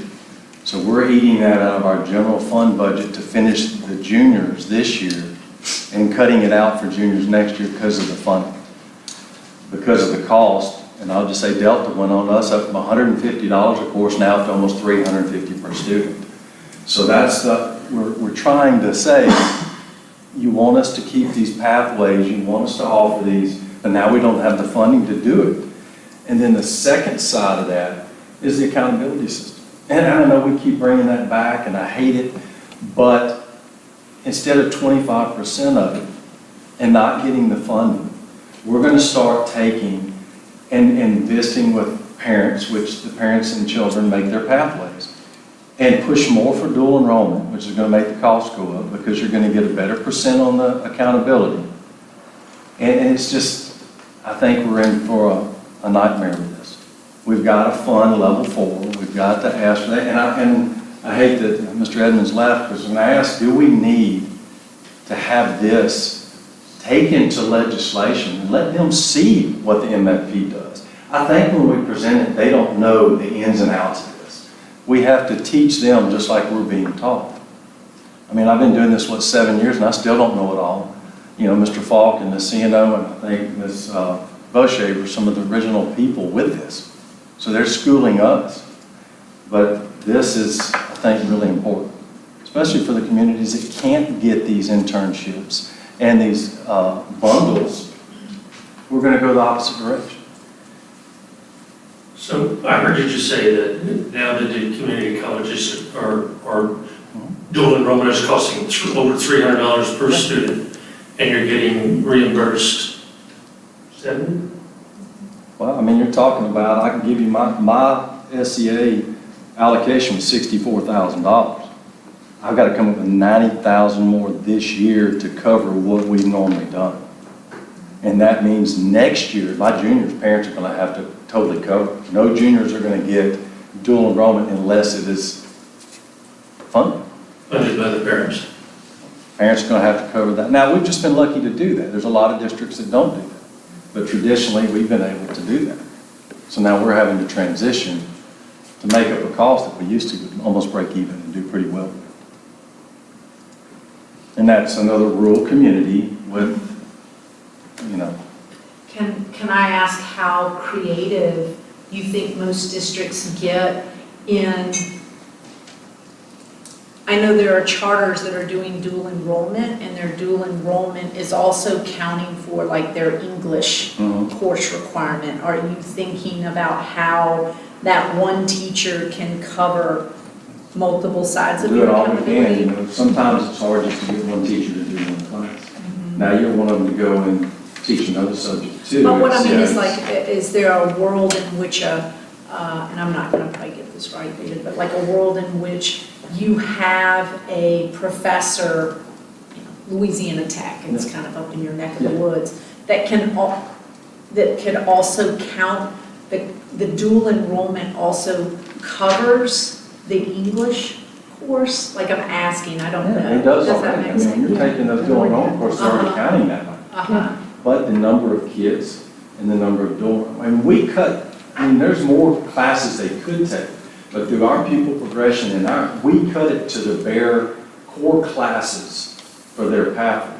I mean, we could start offering all these other fluff courses and they would qualify and make it worse. But for us to make that work, it was your English is your maths, or if you're going through Delta to get some of these other pathways, we were able to pay for that. Now I'm fixing to cut a whole class of kids out. Thank you. And I get it, it's funny, we know that. But breaking this MFP down to see where the funding goes instead of us coming back in March and arguing all the time, let's give money for raises, let's do this, let's do that. We're all starting to see where it affects us. And there's probably, and I'm not touching these other groups, there's probably 4 people at this table that the MFP affects, that we deal with on a daily basis. And then we're trying to also let other people see what we're doing with it. Yes, we want teacher raises. Yes, we want all this, but you've got to see the meat of it, how we truly function and how it affects our kids. Flip the slide back and explain a little bit more about the jump start, because it seemed almost like that was a throwaway. I don't know enough about that, so, and I don't mean we thought that, but that's just what it kind of sounded like. Well, the way the math is working right now, there is a very small reservation of when the reallocation occurs and we identify unspent funds. We first give extra money, the way the methodology is right now, we first give extra money to those systems that have exceeded their allocation. They've expended more dollars than their allocation provided. And then if there's usually a little bit of money left because we take away money from those that are not spending. Once we fulfill those requests, there's several $100,000 left that we then allocate across the systems for the jump start. Because systems are expending more money, and when that reallocation occurs, we're having to give away more of that unspent money to systems, that amount for jump start is decreasing. And so it means that school systems are having to support jump start programs to a greater degree with their own funds. And so that's just the trend that we're seeing. And it doesn't mean they aren't doing it, as we appreciate and the CCR office can maybe offer a little more statistics on the jump start programs. But it's just that the districts are having, and the charter schools are having to actually support the Jump Start programs to a greater degree on their own. Mr. Yeah, I was under the impression from the work we've done on the dual enrollment task force, and Mike may be able to answer this question better, that obviously there's a lot of focus on these particular funds, but there are other dollars out there, particularly I think some federal and other kinds of sources that at least can also be used for these same types of expenses. Is that, Mike, is that right? And it still may not be enough, but I just wanted to clarify from my impression that there are other pools of money that are perhaps available. It still may be inadequate, but just wanted to clarify on that. The state received a federal grant to do some workforce initiatives, and they have it by regions. I'm trying to think of the funding source and stuff, but they have that pot of money that they can put to address certain needs in areas. Trying to think of that Carl Perkins money. And they redesigned that about 3 or 4 years ago, and then the state started working on the redesign. And they shifted the money going from the Department of Education to going to the technical and community schools. And so it has to be aligned with specific goals in those areas for those federal funds to be expended.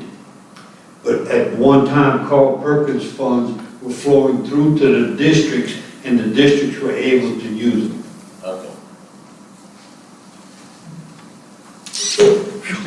Yes, Scott. So since the dual enrollment started, or here in the last few years, what has been the increase that the higher ed is charging back then, just a few years ago versus now? Well, Louisiana Delta Community College was charging us about $150 tuition for a course. It's $350 now. That's in the past year. 1 year. Is it because that they're losing money because of the dual enrollment? I think it also started with our universities, because they've gone up the same amount. And ULM and Tech have gone up on us. It's the only one, and I don't know why it hasn't, was Northwestern. And we've been able to try, it's almost like shopping around. I hate to say that for kids, but we've been able to contract this year at $150 for some of our courses. But we're still paying the $300 and something now for the other courses. I mean, that jump really does hit you. Mr. Clark's point, we brought this up at the last SE Joint Board of Regents meeting, and it'll be on the December agenda for the next joint meeting. But expectation is that Commissioner Reed told me they're working on, or told us they're working on to address that and come up with a standardized fee rate across the state. So my understanding is that's a work in progress, and we've had to have this negotiation from area to area for the same class. So my understanding is that'll be on the December agenda for Bessie and Board of Regents, but expectation is we'll speak to that and have a conversation about a standard rate. Jessica, do you have something to add? Yeah, so talking about the funding sources that are eligible for dual enrollment, there are a few that are available. So in addition to SCA, which is going to be the most flexible source of funding and is the easiest funding source to utilize for dual enrollment, because if it is dual enrollment, it funds it, right? So anything from your academic classes to your technical classes are going to be eligible, super easy to fund. Moving beyond that, your CDF can also be used to fund dual enrollment tuition. So that's going to be restricted for your career and technical education courses, or your the pursuit of an associate degree through Fast Forward. So if it's a one-off academic class, like your college algebra, your college English, you'd probably push that to your SCA. So in addition to the SCA and the CDF, which flow through the department, Carl Perkins can unequivocally be used to fund dual enrollment career and technical education programs. That one is going to be the most restrictive because which program, which dual enrollment you can fund within CTE is going to be determined regionally by your in-demand occupations in that region. So it's going to be restricted to in-demand occupations in the dual enrollment classes designed to align to those in-demand occupations. So those are funding sources that your school systems are likely already have access to that can be directed towards dual enrollment. Just about it. And I thought I'd comment for it after. But I did want to just reiterate, and I'm going to come up and tell you, because we're talking about finances, the SCA covers all of my dual enrollment. So I do think it's a bigger problem with where the area you are and who you're working with.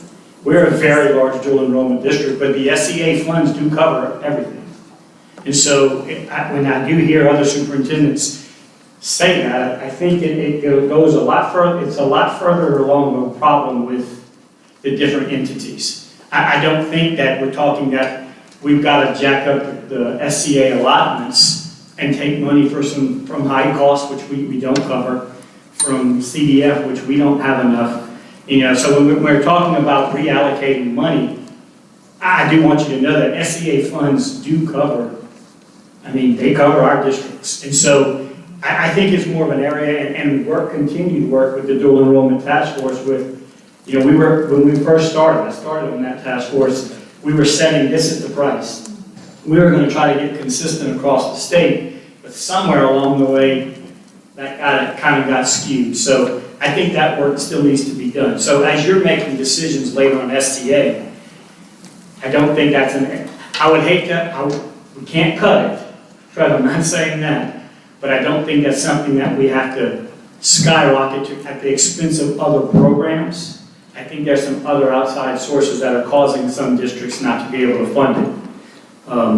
And it's choice, where you can go. You don't mind me asking, who are you partnering with? We partner with LSU, we partner with SLCC, LSUA.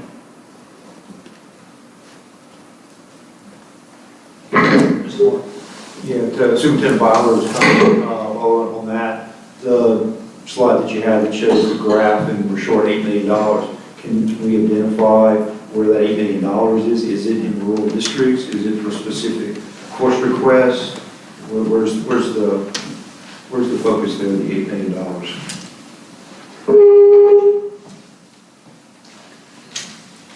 Bradford, you have something to add?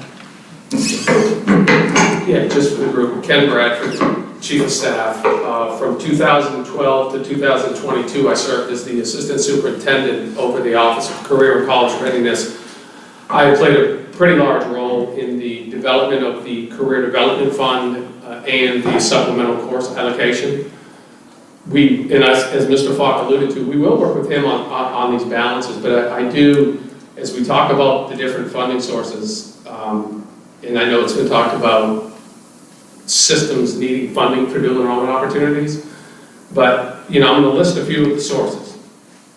MFP, base MFP can be used for dual enrollment classes.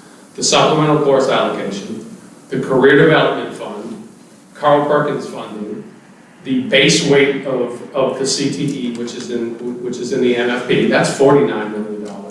Tots Tech Early Start can pay for classes for students. And then we have money in there for the registered apprenticeships. But I do think it's important to talk about about the potential reallocation of the dollars. On the career development side of the house, we have worked with school systems to be able to get that money to be spent on dual enrollment classes. One, we've said you can use that for tuition. So if you're a high school student, you want to attend an LCTCS campus, whether you take that course online or whether you take that course face-to-face, you can pay for the student to get there, you can use those dollars to do that. But I've heard some systems today talk about needing that money. And when I look at the balances, some of the systems today that are in here talking about needing more money in that bucket have balances, and significant balances. I've seen systems with a balance of over $1 million sitting here today saying they need more money. I've heard school systems in here today say, we need more money for dual enrollment, and they haven't applied for their Carl Perkins money. And there's $60,000 of Carl Perkins money available to a school system. They could apply. The department provides the technical support to do that and apply for the funding. So I do think it's going to be very instrumental for us as we move forward in level 4, and we're looking at the funding sources that we're making sure we're spending everything we can, and that's one, certainly with support from the department, but also making sure that we're providing support for the school systems to apply for all their dollars that are available. Thank you, Mr. Bradford. I had a conversation yesterday with an organization that specifically works in the area of career readiness, and they continually use the word braiding of funds and understanding the different streams and the different opportunities. And so it kind of goes back to my question to Ms. Sino again about Medicaid and that sort of thing. Like, what level of guidance is LDOE able to provide to districts and charter schools about all those options? Is it sitting there and they're just not doing it, or could we do a better job educating everyone? Here are the different streams. How are we braiding that money together to be, high impact? Sure, and I think it's a combination of braiding funding, but I think it's also a combination of looking, how do we get access to that? So our team has worked with community and technical college system, and there are associate degree opportunities available fully online for those students that they can take, and they can sign up and they can get access to the courses. There's multiple ways you can get access to college credit. It's not just a dual enrollment at the local community and technical college. You can take an advanced placement class. You can take an honors class at the school with one of your teachers, and if it's a rigorous curriculum, you can take a club exam for $85. And then you can get college credit for the class. How are you marrying the different, opportunities there? So that's what I said. I think we need to look closely at the funding. I think if the funding is not being used, we need to make sure the school systems are getting the right guidance around the funding, but also perhaps with the funding source like the Career Development Fund, if the funds are not being used to invest in the students in those pathways at that time to get the highest level credential, let's repurpose them to the school systems that need the dollars and we can spend them. That's what we do with supplemental course allocations. And so rather than a school system, if you have all those dollars in career development funds and you're not using them, we claw them back and we'll redistribute them to those school systems, whether it's rural, urban, wherever they need those dollars and spend them. But we need to make sure the balances are getting spent. We've made a commitment to Mr. Falk that we'll be providing those to the superintendents. We're reconciling last year's dollars. We'll have those available, and we'll do that for October 1st and say, look, this is how much career development fund was left on the table last year. This was how much supplemental course was pulled back from your system and repurposed to another district. This is how much your school system has used for Top Step Early Start, applying for Top Step Early Start. Here's federal allocated dollars that you're entitled to that aren't even competitive that you did or didn't apply for that just could have paid for a whole class of students to take a dual enrollment technical class. And those are the things we want to do. Mr. Bradford, I appreciate that, and I know we had that conversation, and nothing's been sent down to us, but you're working on it. And hang on, let me finish. And we did go, you mentioned to me in the prior conversation with Carl Perkins, I went back and did some research, and we dropped that because of the hoops and the way it couldn't be spent for what our needs were. So I appreciate what you're doing, and I know it.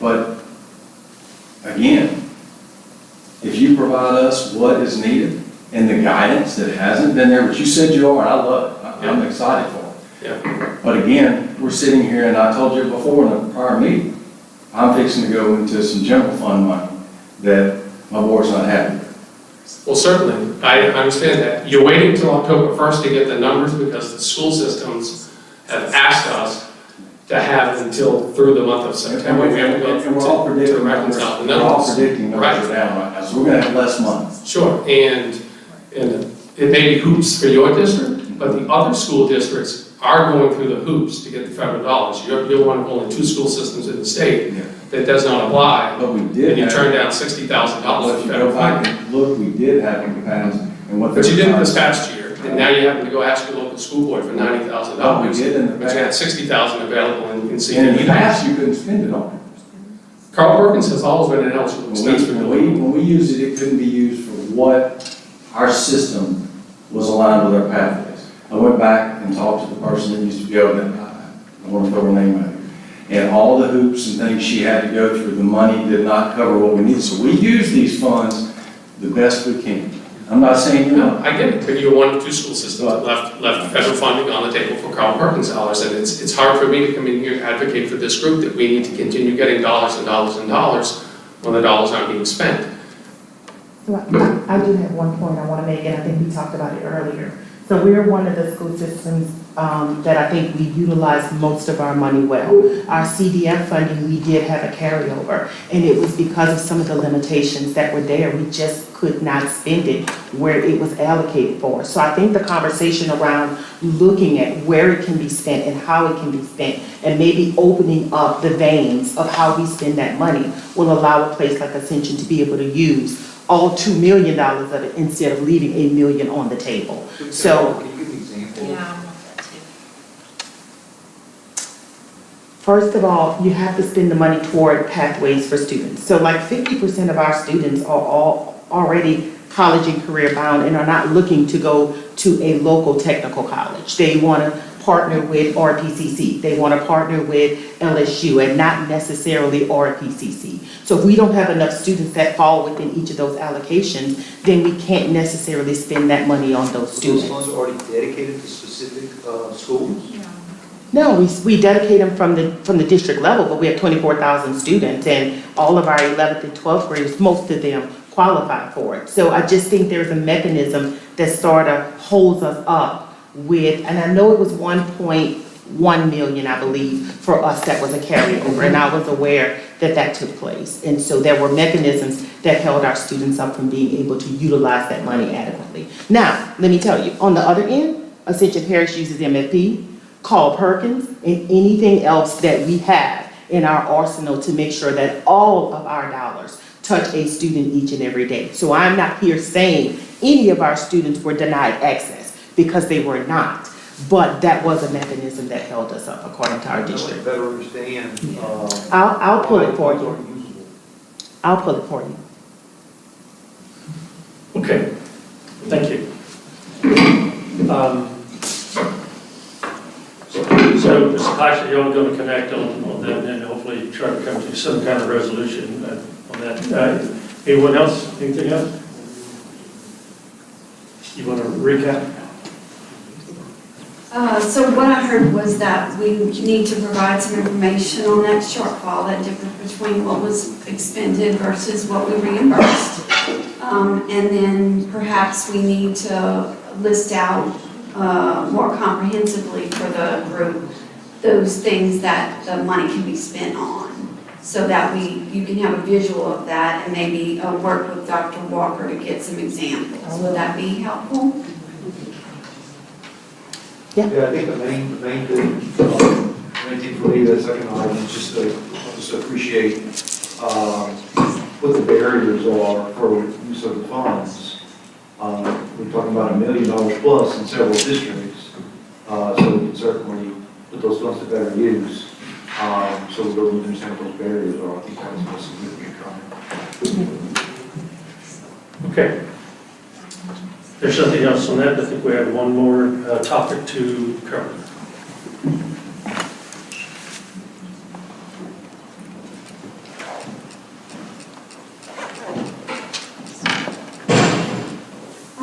You see these slides on the pay raise. We're running a little bit late, so we're going to push that to another meeting. So we will cover the last portion of level 4 is the mentor teacher stipend allocation.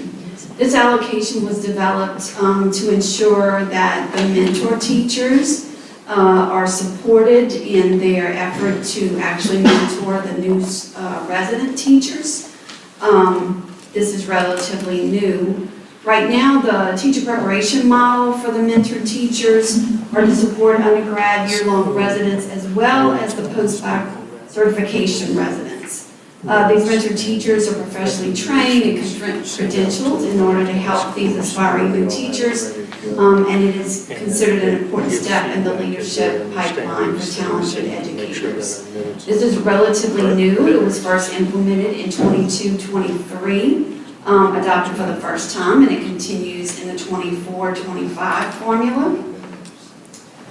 The methodology is simple. It is based on the number of mentored teachers that are certified through a special data collection and they each are funded at $2,000. So for the school systems that actually employ the mentor teachers, we allocate a $2,000 per mentor teacher stipend. The data comes from a special collection where the department actually connects the residents that are being supported by the mentors to make sure that that connection is being made and successful. And once that data comes in, then we actually release that $2,000 per mentor to the school systems to which it applies. They must provide the stipends to the mentor teachers before the end of the school year. And here is just a real brief, obviously we only have a couple of years of data on this, but it has grown over the last few years because the demand for mentors has grown because the new teacher residents under this program has grown. And so in this year, current year, we expect to pay over $2 million in stipends based on estimates provided by the department here, the section here in the department that actually administers and supports those mentor teachers. The numbers have grown, as you can see in 22-23. We started with 800 and now we're up to 24-25. That's the estimated at a little over 1,200. That goes about against what we anticipated happening when the program was first started in 22-23. So the number of teachers we anticipate based on the program information we have right now is going to continue to increase. The cost of the allocation will fluctuate based on this need, but the number of resident teachers is increasing, particularly through the alternate certification entry option is the statistics that we found from here in the department. So they're going to need additional mentor teachers. I think that growth has been anticipated from the very inception of this program, so the cost will go up incrementally as this need increases. And that's what we know right now about mentor teachers. I would say we don't have anything critical that we've seen from this program. It was instituted and appears to be meeting the needs that were addressed at the time. I'll stop right there and see if you have any questions or comments. Discussion. I have a real quick, but don't teachers only get the $2,000 if they're actually mentoring? They have a credential, but if they're not actually mentoring that year, they don't get it, right? That is correct. They have to be tied, we verify by name the mentor with the residents that they're actually mentoring. That's what makes them eligible to get the $2,000 stipend. Is that? Question, well, a couple of questions. Is the mentor, is it a one-on-one, one mentor with a new teacher? Not necessarily. There are a couple of mentors that do have two residents that they actually support. I think there might have been one or two occasions where it might be more than two, maybe three, but I think traditionally it is one-to-one, but there can be, we've seen data that shows there are two. Can we get a count on how many new teachers have entered the system along with how many mentors we have in the system at this time? It's 2 years, right? I think it was 1,200 mentors is what she said over there. 1,200, and how many 1,222. new teachers into the system that are being assisted with Oh, mentors? okay, we'll have to get you that. So that I don't one- have those with me right now. So if the one mentors two different teachers, that is at 4,000? Well, it's a one-to-one most often. So there would be, and what I understand is that, you can have some of the residents actually go from a January to a December cycle, and some go maybe from a fall to a spring. It depends. So it could be that we adjust the numbers that we pay based on the number that are enrolled in those different cycles. But the number of mentors is most closely aligned with the number of residents. It is most often residents, one-to-one. But we'll get you some statistics on any other residents that are coming into the program. Thank you. Yeah, I have another question. So the alt-cert, I'm sorry. I didn't- The alt-cert people that you recognize or mentioned in your description, are they teachers of record and they're being mentored like after school, or how are they being mentored if they, because like with the residency program, that's like a student teacher where they actually work with the teacher in the classroom. So I was just curious about the alt-cert program, how that works. I don't know if we have anyone that can help us answer that specific question today. We may have to get you some information on that. Also, the certification means it's a different pathway for those teachers, and I'm under the impression that there are different ways that they're being supported, but we can get some information on that. Just a quick comment, I know it's still fairly new, but I'd be interested in the retention rate of a teacher or a resident that stays in the system who had the mentor versus someone who didn't have a mentor.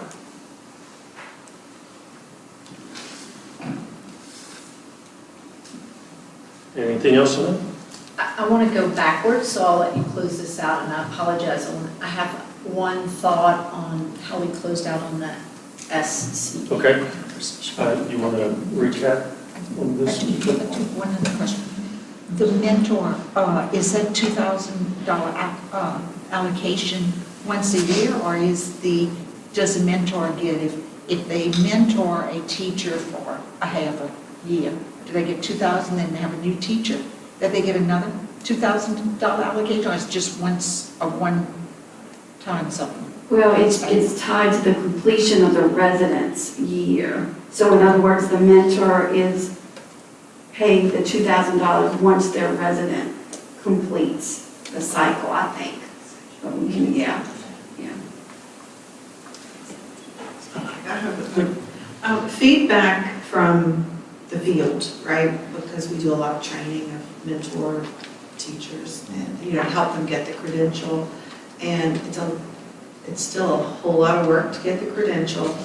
And the $2,000, while they're grateful for it, for the amount of work that they do as a mentor, it's not a huge incentive to, oh, I want to be a mentor. Okay, so I'm just putting that out there, as increasing that amount could be very helpful in the mentor program. Okay. Well, recap and then we'll go back to you. Actually, I fully admit that I zoned out when you recapped what was going to happen in the SCA, so all of a sudden I'm like, could you just restate what we're going to do there? Okay, and I'll recap the mentor first. Yes. Because I have quite a few data requests, which is fine, but I want to make sure I understand. We've been asked for the count and the number of teachers that are coming into the program, meaning the resident teachers, correct? Yes. And then we've been asked, how are the alternate cert teachers being, their services that they're receiving from the mentors? Retention rate for teachers that have had a mentor. How many mentors, how are mentors paid? Is it once a year? We'll try to get some stats on that. And then I think that's all for the mentors. Is that correct? Does anyone have any other stats they'd like next time? Okay. All right, and then recapping on SCA.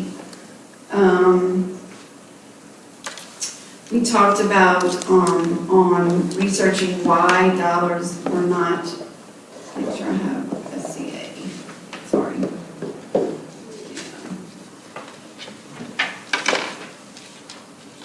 I think on SCA, we needed to know the difference on the amount requested by the school system versus what they were being reimbursed, and then come back with some information on just a visual about all the different funding sources, and perhaps coming back with some of the information that the department, through the Office of CCR, is looking into about trying to help those systems that maybe aren't spending that money.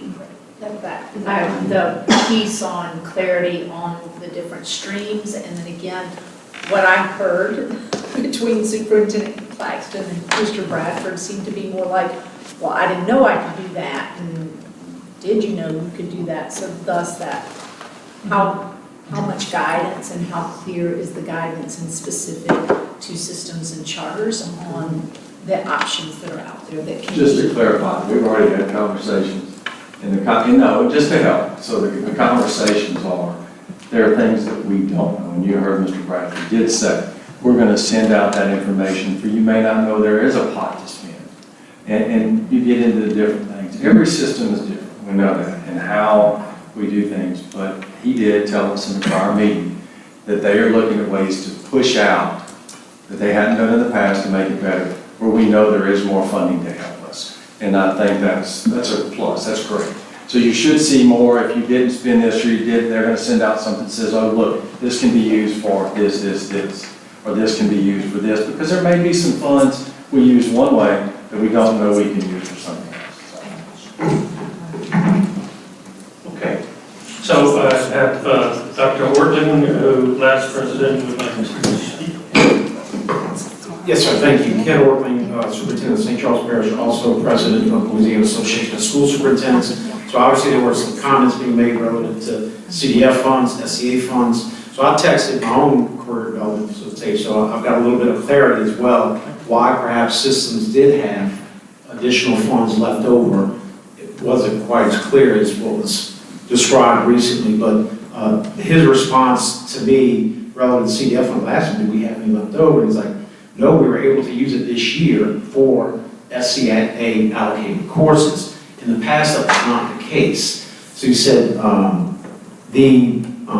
it's been relatively new since they changed that method of using both CDF and SCA funds, unlike in previous years. They released the last 25% of our funds in March, which was over $100,000 for us. And by then, they've already ordered what they needed for those particular courses because it's so late in the year. So then they didn't necessarily need the funds at that time that they were being used. However, he says now that we're allowed to use CDF funds for tuition, then those funds are going to be more appropriately utilized earlier in the year than if it was given late in the year. He said it started 23-24, but perhaps loosely in 22-23. So I do think, and as Mr. Claxton said, we met with department officials before our last SAC committee meeting specifically about this, to make sure that the communication lines, because when there's a lack of communication, obviously there are voids that need to be filled. So we're committed as an organization to make sure we're communicating directly with our superintendents, provide that information to help them.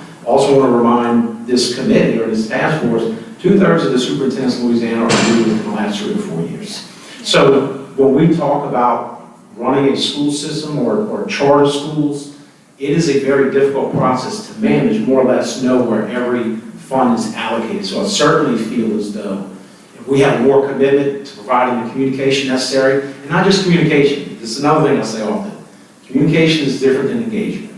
Okay, you can communicate all you want, but unless it's two-way communication, more than likely, sometimes get left to the side. So how are we truly engaging with the superintendents of their systems or persons responsible for those funds to make sure they clearly understand what those funds can be used for? We're dedicated to making sure that continues moving forward. And the only indirect thing that I'd like to mention in closing is, I know accountability was mentioned once, and probably every time people see my face, I'm talking about accountability, but it does have such a direct impact on how funds are utilized. And with the new accountability system, okay, which has already been passed, we're going from a system that had 25% incentive in your high school accountability system to take dual enrollment credits, all those strength of diploma indicators, industry-based certification. It's now only 8%. 8% compared to 25% is a much different incentive for systems to invest a lot of time and resources. Specifically that, what's good for kids is good for kids. But when you have to put kids into multiple additional courses to do well on the LEAP, which is now 75% of that score for a high school, that could shift some of the direction of focusing on dual enrollment and industry-based certifications aligned to the new accountability system, half of which has not been fully developed when it comes to career bundles. So we're looking at where we are as a state relative to dual enrollment, which has increased significantly over the past 5 to 10 years. More kids are in credit, saving our families money. Honestly, my fear is you're not going to need this much money. to be honest, based on what we've already preliminarily looked at relative to our school system that is heavily aligned to industry-based certifications and dual enrollment courses. We have a real fear we're going to be shifting focus where a lot of our kids aren't going to be provided as many of those opportunities. Because honestly, if we want to be recognized as a great school system, we have to do well on the accountability system, right? That our community acknowledges. So we have to focus a lot of our shift on lead courses now instead of these other opportunities. So just as we move forward, I'd also like to at least throw out there from the CNO is to track where we are dual enrollment credit-wise now compared to where we were in the last 3 to 5 years. To adequately track and identify whether or not that really has shifted where we are preparing our kids for industry-based job fields, workforce-related initiatives, or college or career. Thank you. I swear, this is my last announcement. Thank you, Ms. Stark. I'm going to jump on it.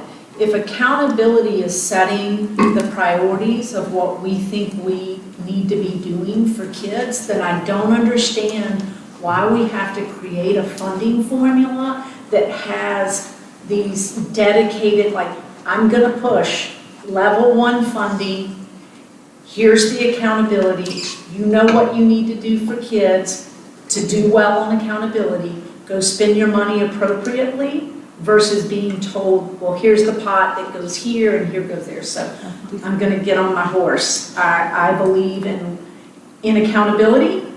I believe in holding people to consequences when they don't meet those standards, but I think that districts and charter schools should have more flexibility and determine what they need to do in their district versus a formula telling them how to do it. Okay, thank you very much. I believe that is it. I hope that you found this, I hope that you found this important and that we can go forward with something. And what we're going to do, Bessie is going to put all of this together. We're going to be sending it out to the task force, asking for feedback on the minutes and kind of structure so that if something is different, then you can give us some feedback so that we have this. Our next meeting will be scheduled for October 8th, 9th. 8th and 9th is the Bessie meetings, October 9th. In here, we'll try to start it at 1 o'clock rather than 2, if the room is available. So we're going to thank you all. It was a great discussion. We will take up the next other sections starting again in October. Thank you. I'm gonna get my plug. Safe travel. Feel free to reach out to